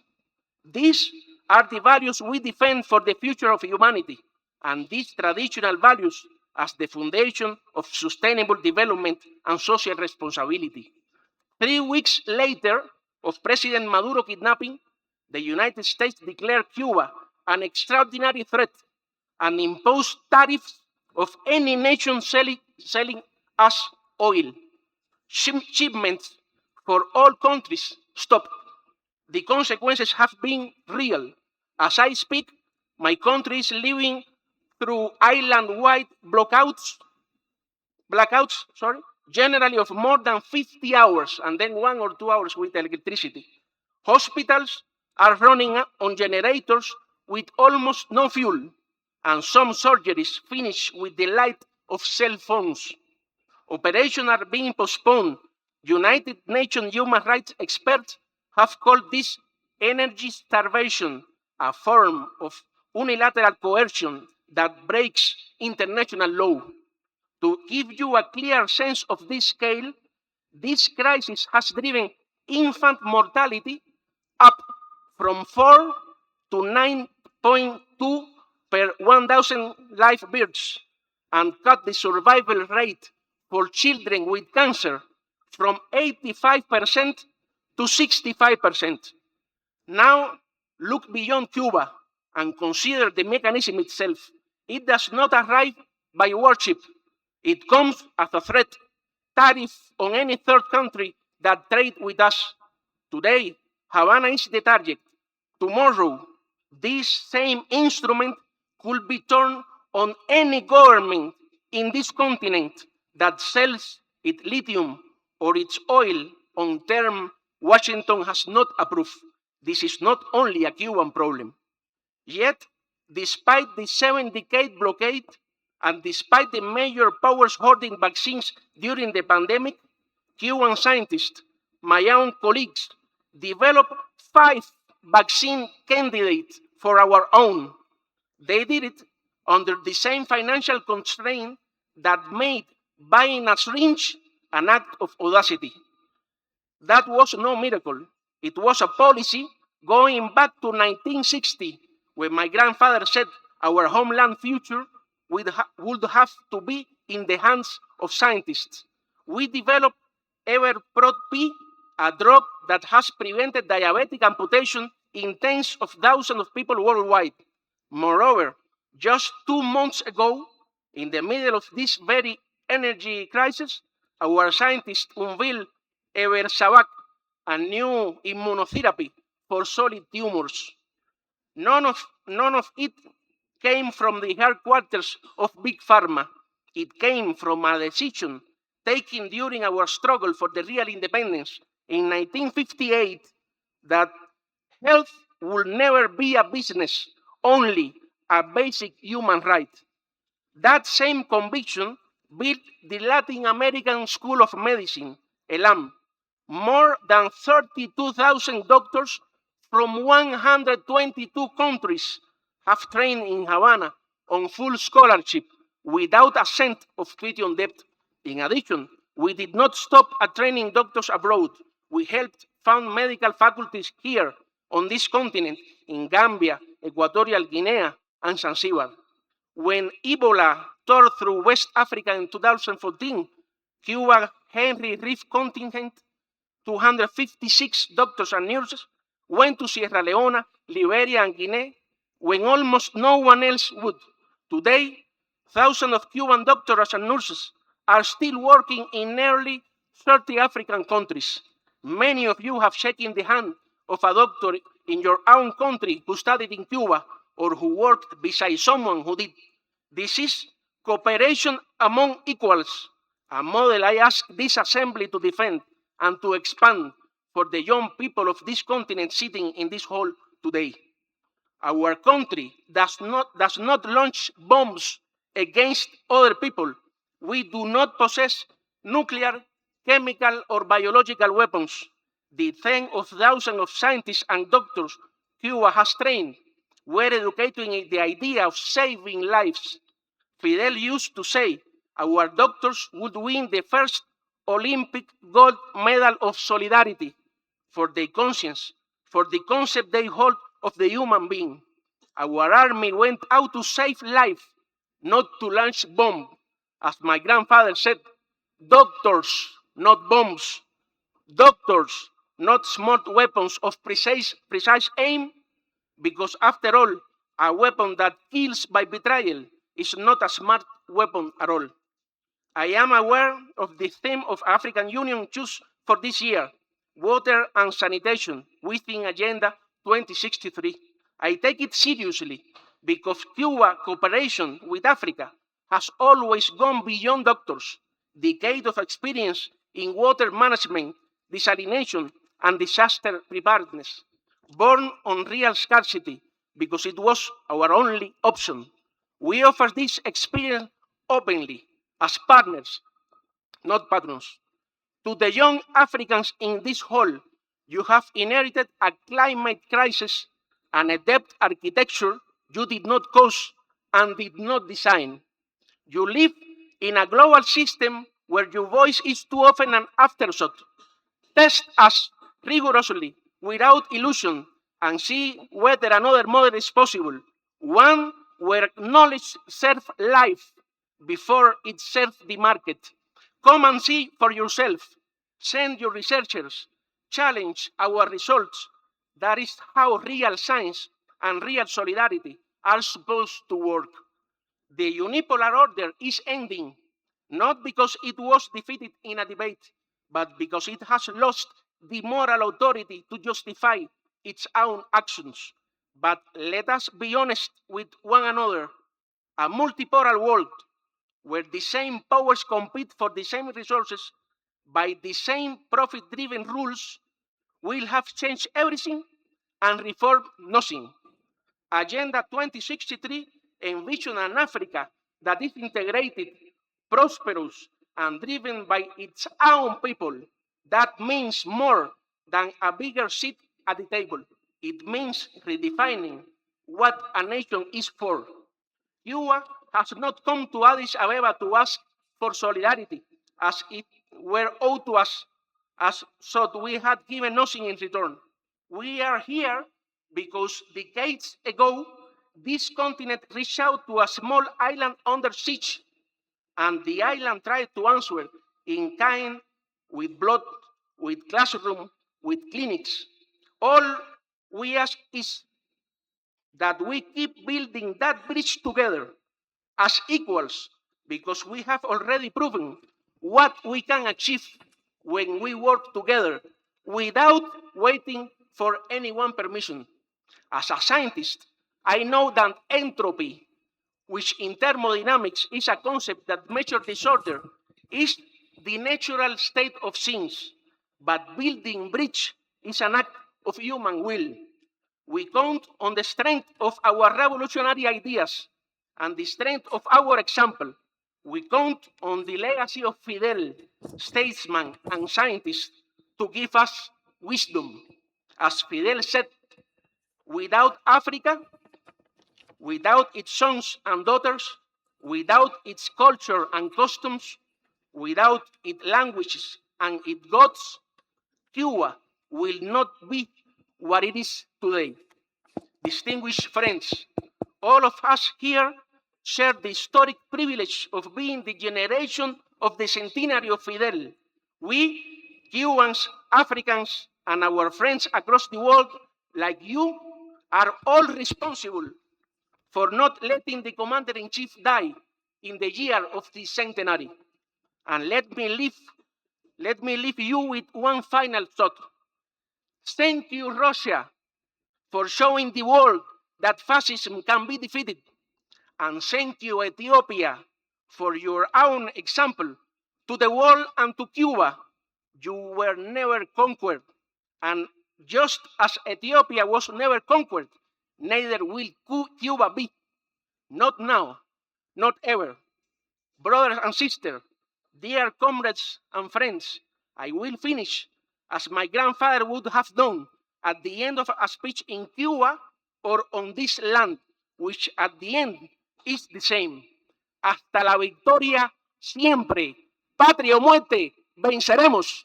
Thank you very much. Thank you very, very much, Professor Fidel Castro Smenov.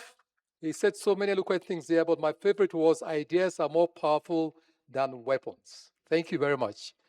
So ideas build the world, but industry and business keeps it going and keeps people employed. So it's most appropriate for us to invite our next speaker, Mrs. Zahara Mohammed. She's the president of the Addis Ababa Chamber of Commerce and Sectoral Associations of Ethiopia. And she has, I think he's been represented. She's been represented. And he has promised to keep his speech within 2 minutes. Thank you so much for your promise.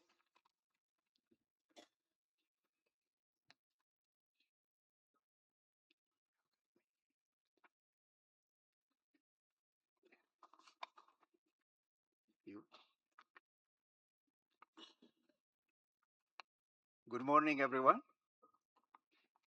Excellencies, distinguished guests, on behalf of Her Excellency Ms. Zahra Mohammed, President of Addis Ababa Chamber of Commerce and Sectoral Associations, and myself, it's my great honor to give key notes on the role of business membership organizations, BMOs, whereby Addis Chamber is one among others, in shaping a just world order. It's true that business membership organizations, shortly called BMOs, play an important role in promoting economic development, good governance, and sustainable business practices. Their influence extends beyond representing business interests to contributing to a more just and inclusive world order.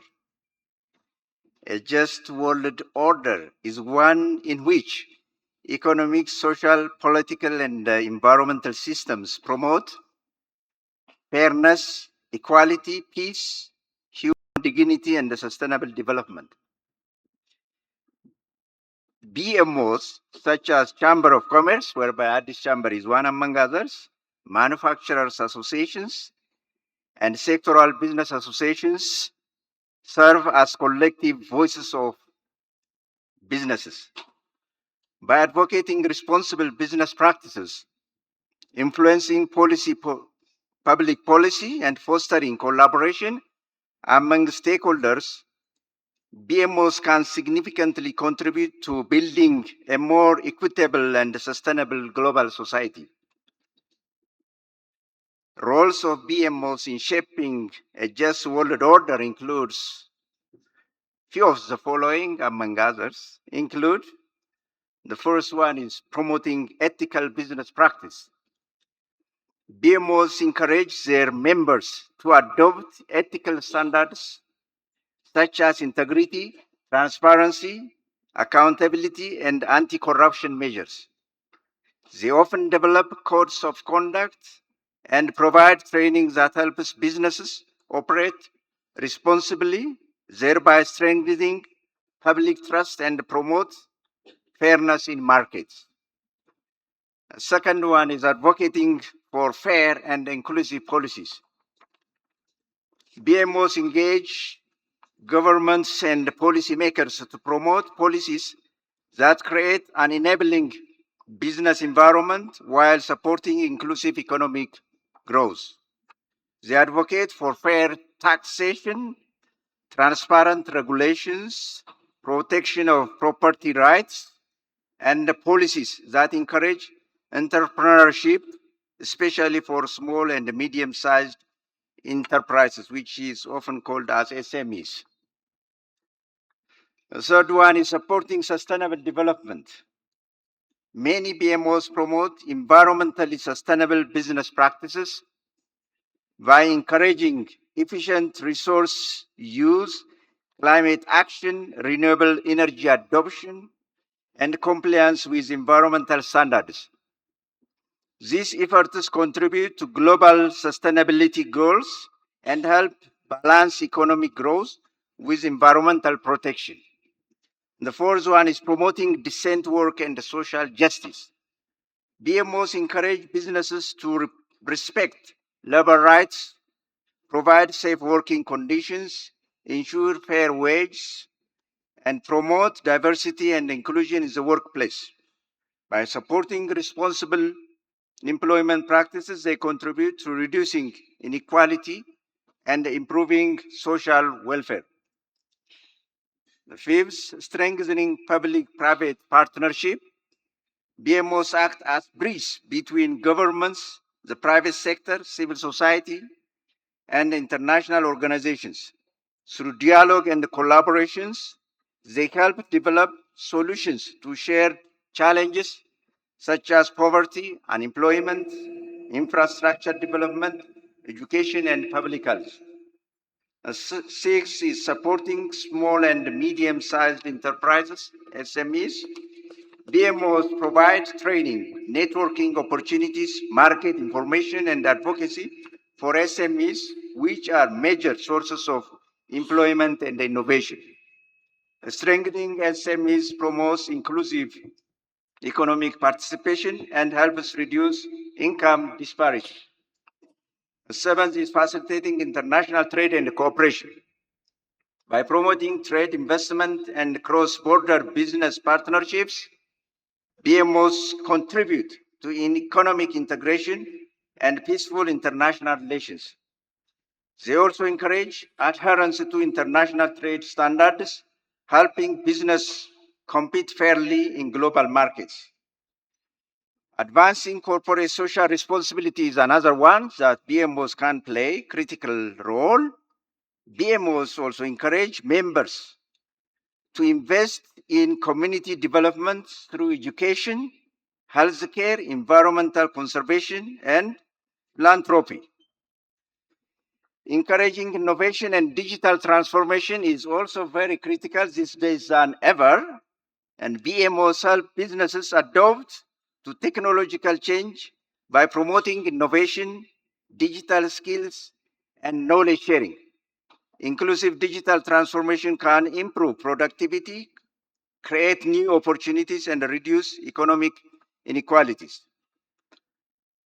Finally, we are contributing to peace and stability, which is very critical for the business, and we stand for that as well. Stable economies often support peaceful societies by creating employment opportunities, reducing poverty, and promoting dialogue between stakeholders. BMOs help address some of the underlying causes of conflict as in the social instability. Despite their importance, contributions, BMOs in fact face several challenges, including limited financial and institutional capacity, balancing the diverse interests of different business sectors, political interference or limited influence on policy making, low participation from small businesses, rapid globalization and technological change, and increasing pressure to address climate change and social inequalities. Then, in fact, BMOs should enhance their contribution to a just world order. They should strengthen institutional capacity and governance, promote greater inclusion of women, youth, and SMEs, enhancing transparency and accountability in advocacy, foster stronger partnerships with government, civil society, and international organizations, encourage responsible investment and sustainable business practices, build members' capacity on environmental, social, and governance standards, support innovation and digital transformation while ensuring equitable access. In conclusion, BMOs are key actors in promoting responsible business conduct, inclusive economic growth, and sustainable development.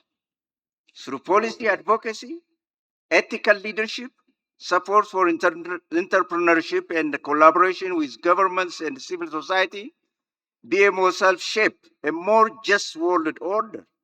While challenges remain, strengthening the capacity and inclusivity of BMOs can enhance their contribution to creating a fairer, more prosperous, and sustainable global community.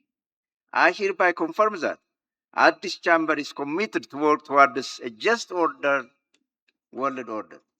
Thank you very much for listening. That's my appreciation. Thank you very much for your wonderful presentation. You will all agree with me that young people are the driving force behind every nation. Thank you very much. And our next speaker, Tarika Nagash, is a very familiar face. He will speak to us for a couple of minutes about youths and values. Thank you. Please welcome him. Thank you so much, our moderator. እንኳን በድጋሚ ተገናኘን። ጥሩ ጊዜ እያሳለፋችሁ እንደሆነ ተስፋ አደርጋለሁ። Thank you so much. So my speech is a brief speech. The moderator gave me only 2 minutes. I will try to sum up within 2 minutes. I don't know how I'm going to be effective on that, by the way. So when we speak of the youth, you know, biologically or from the developmental psychological point of view, it's a period of human life defined by transition. You know, you transit from a very childhood to adulthood. So at this point, users are not entirely independent, but not dependent either, and entirely independent. So, as you know, the youth is a period of questioning, it's a period of transition, a period of open-mindedness. So there is somehow a metaphor in Amharic. We can say that a youthhood is like a water that passes through a tunnel for irrigation. So the question is, which I need to ask, who is just leading this water and to which direction? So as you know, from the global point of view, there is a systemic challenge that the youth face across the globe. As a youth, we face the same challenge, whether it's in Europe, whether it is in Asia, or in Africa. So the question that we need to ask here is, where are we transitioning to? In my friendly discussion with my friends, I usually used to say, I see some sort of transition among the contemporary youths. But the question is, who is leading the transition of the youth to which direction? Do we have a common future? Do we feel the global challenge in the same way, in the same extent? This is what I would like to ask. As you know, when we talk about the challenge of the youth, there has been said a lot by NGOs, researchers, like employability issue, freedom of movement, participation, skill gap, quality of education, so on and so forth.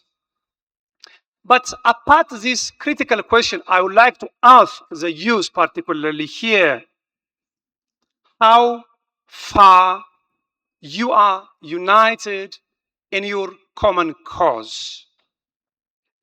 How far in your respective country and state, how far you are free from polarized thoughts. Polarization due to religion, ethnicity, language, and etc. Because I see this is also one of a bottleneck for the growth of the youth. Everywhere you feel this, you sense it. So this is the question. This is not my direct opinion to you, but I invite you to ask yourself. So, generational and historical narratives that hinder African youth from uniting around a common goal, these are a critical challenge that we need to pass. How far you are free and willing to cooperate with your respective governments. How you are ready to cooperate with your respective states. This is a question I ask to the youth, because unless we do so, we cannot move a step.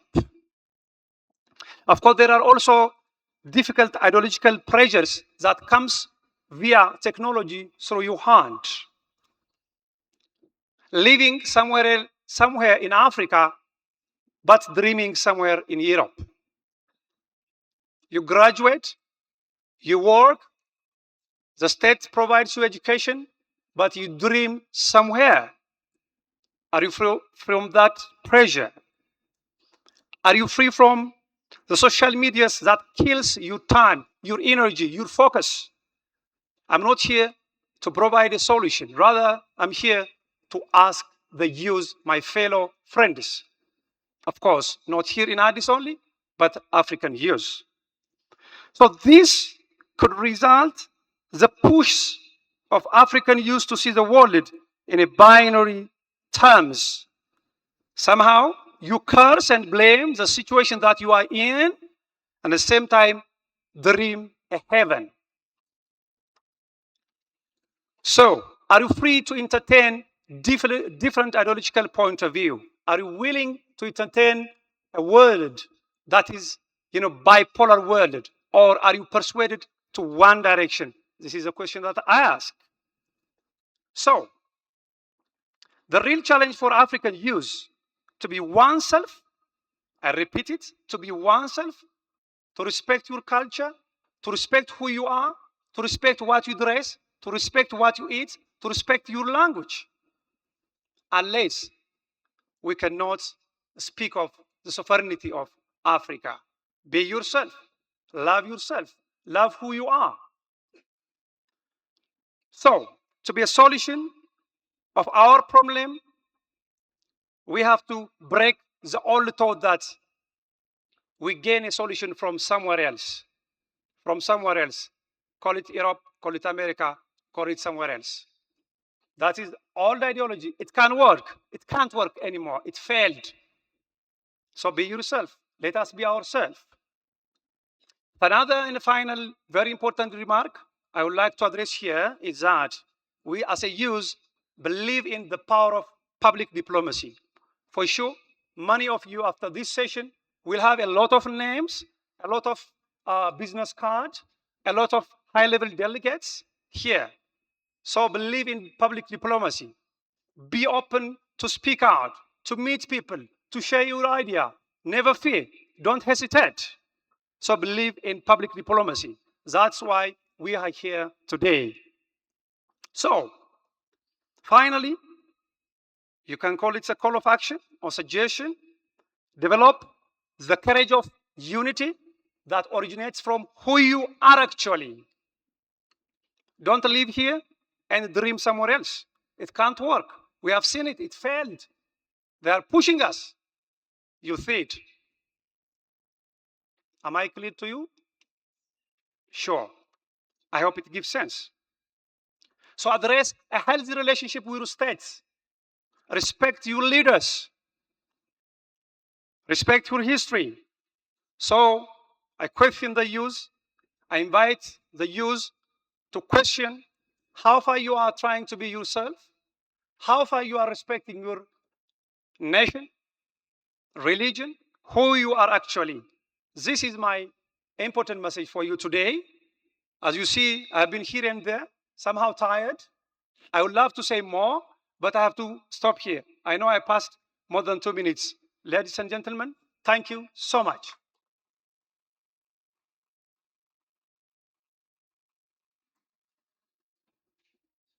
For exceeding 2 minutes, he has promised to buy all of us lunch.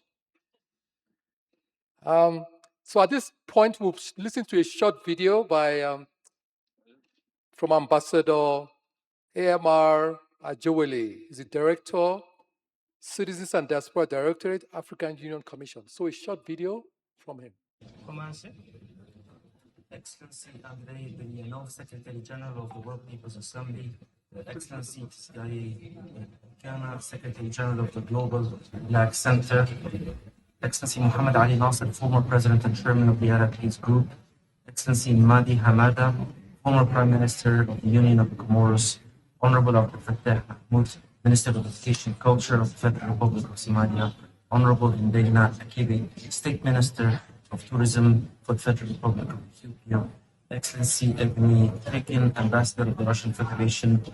Samuel Kifi, President of the Addis Ababa University, Mr. Philip Osagi, Moderator of this opening plenary, and distinguished panelists, representatives of our partner institutions, the United Nations Economic Commission of Africa and UNESCO's office in Addis Ababa, Excellencies, members of the diplomatic corps, distinguished delegates across the African continent, ladies and gentlemen, all protocol observed. It is a distinct honor to bring to you the fraternal greeting of the African Union Commission and its chairperson, His Excellency Mahmoud Ali Yusuf, whom I have the privilege to represent. I warmly thank our hosts, the World People's Assembly and the Global Black Center, and our partners, the Economic Commission for Africa and the UNESCO Office, for convening this summit, for placing Africa's voice at the very heart of the conversation about the future we share. Excellencies, this summit asks how Africa can help and helps to shape the future that we all share. Permit me a simple image. When Africa comes to the table of the world, she brings 3 gifts: her memory, her youth, and her values. First gift is memory. Africa is the cradle of humanity and the custodian of the heritage that belongs to all people. Yet, too much of it still rests behind glass in distant halls. The Union has answered with concrete instruments, common African position on the institution of cultural resources, an African modern law to protect our heritage, Great Museum of Africa rising in Algiers, and the elaboration of the Encyclopedia Africana, and of course our partnership with UNESCO on the general history of Africa. To this summit and to the Global Black Center, I offer one practical proposal. Let us build together a shared digital archive of African heritage composing of these initiatives so that a child in Addis Ababa or in the diaspora may inherit her history not as a rumor but as a right. Second gift is youth. Africa is the youngest continent on earth. 6 in every 10 of us are under the age of 25. This is not a burden to be managed. It is the world's largest reservoir of talent for tomorrow. And here, genuine sovereignty begins. Sovereignty of the field, of the mind, and of the code. Through the African Continental Free Trade Area, we widen the market our young people will build. Through the Continental African Artificial Intelligence Strategy of 2024, harnessing AI for Africa's development and prosperity, we resolve that Africans will not merely consume the tools of the future, but will help to design them. My recommendation is modest in cost, yet ambitious in reach. Invest in our youth as makers, in technology that speaks our languages, our mentorship, and in the craft of public diplomacy, so that the next generation addresses the world in its own voice. The third gift is values. Africa brings to the table an old and generous wisdom that I am because we are. That dialogue outlasts division. That true friendship and partnership rests on sovereign equality and mutual respect. This is the spirit of a reformed and inclusive multilateralism, and of a people-to-people diplomacy, in which citizens and not states alone build the bridges of trust. It is the daily work of our directorate, CEDO, the Citizen and Director, and the Diaspora Directorate, and its engagement throughout the citizens of the African continent and her diaspora, to keep those bridges wide enough for all the poles. And may the African communique that you will adopt in this session be less of a record of what was said, but more of a roadmap for what will be done. CEDO is there for you to join hands in our future endeavors.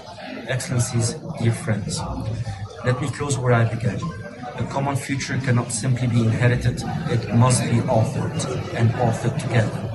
Africa arrives to write not only with an empty hand, but with 3 gifts: a memory that dignifies the past, a youth that will define the future, and a set of values strong enough to bind them. Guard the memory, trust the youth, and honor the values, and the new world this summit imagines will be built neither for Africa nor merely with Africa, but by Africa, standing shoulder to shoulder with its humanity.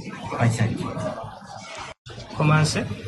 Thank you very much for that good video. Well, thank you very much, distinguished ladies and gentlemen, for your rapt attention and for taking such good notes. It's very much appreciated. And thank you very much, eminent speakers, for your eloquent presentations. We have now come to the end of this session, and I hope we all work together for our common good. They say technology may shape the future, but values will determine whether that future is worth living in. So it is now my great pleasure to invite Ms. Sevlana Smenova, Chair of the General Council of the World People's Assembly, to deliver the closing remarks of this exciting plenary section. Welcome, and thank you. Okay, thank you so much, dear Phil. Dear friends, I think you have received the draft of our document, very important document, the African Communique. Yes, you have? Okay, and I hope you have had the opportunity to review it, to read it. Yes? Read? Okay. I mentioned it that this communique is prepared in 4 languages: Russian, English, French, and as a sign of our respect to people of Ethiopia, also in Amharic language. And I would like to invite now to improve this communique. So, if you favor, please raise your badge or your hand. Okay? Are you ready? Are you favor? I am favor. I approve this document. Please, or hands. You can, yes. Okay. Okay, thank you so much. And so we adopted this document, and we send this African communique to our partners all over the world. And this communique will be presented, we present to our second World Public Assembly in Moscow. Thank you so much. Thank you for your join us. Thank you for our speakers for very, very useful meeting. Thank you. On that point, on that note, we are, I believe, dismissed for this session. Yes, we are finished for this session. Where's the, yeah. You come and tell us what to do next.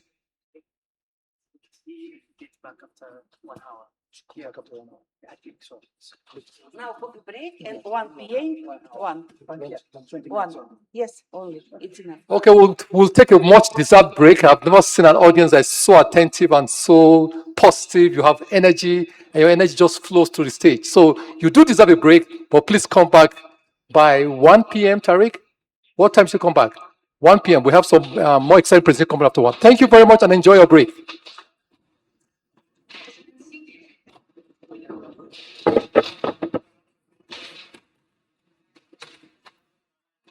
Well done, Tariq. Thank you so much.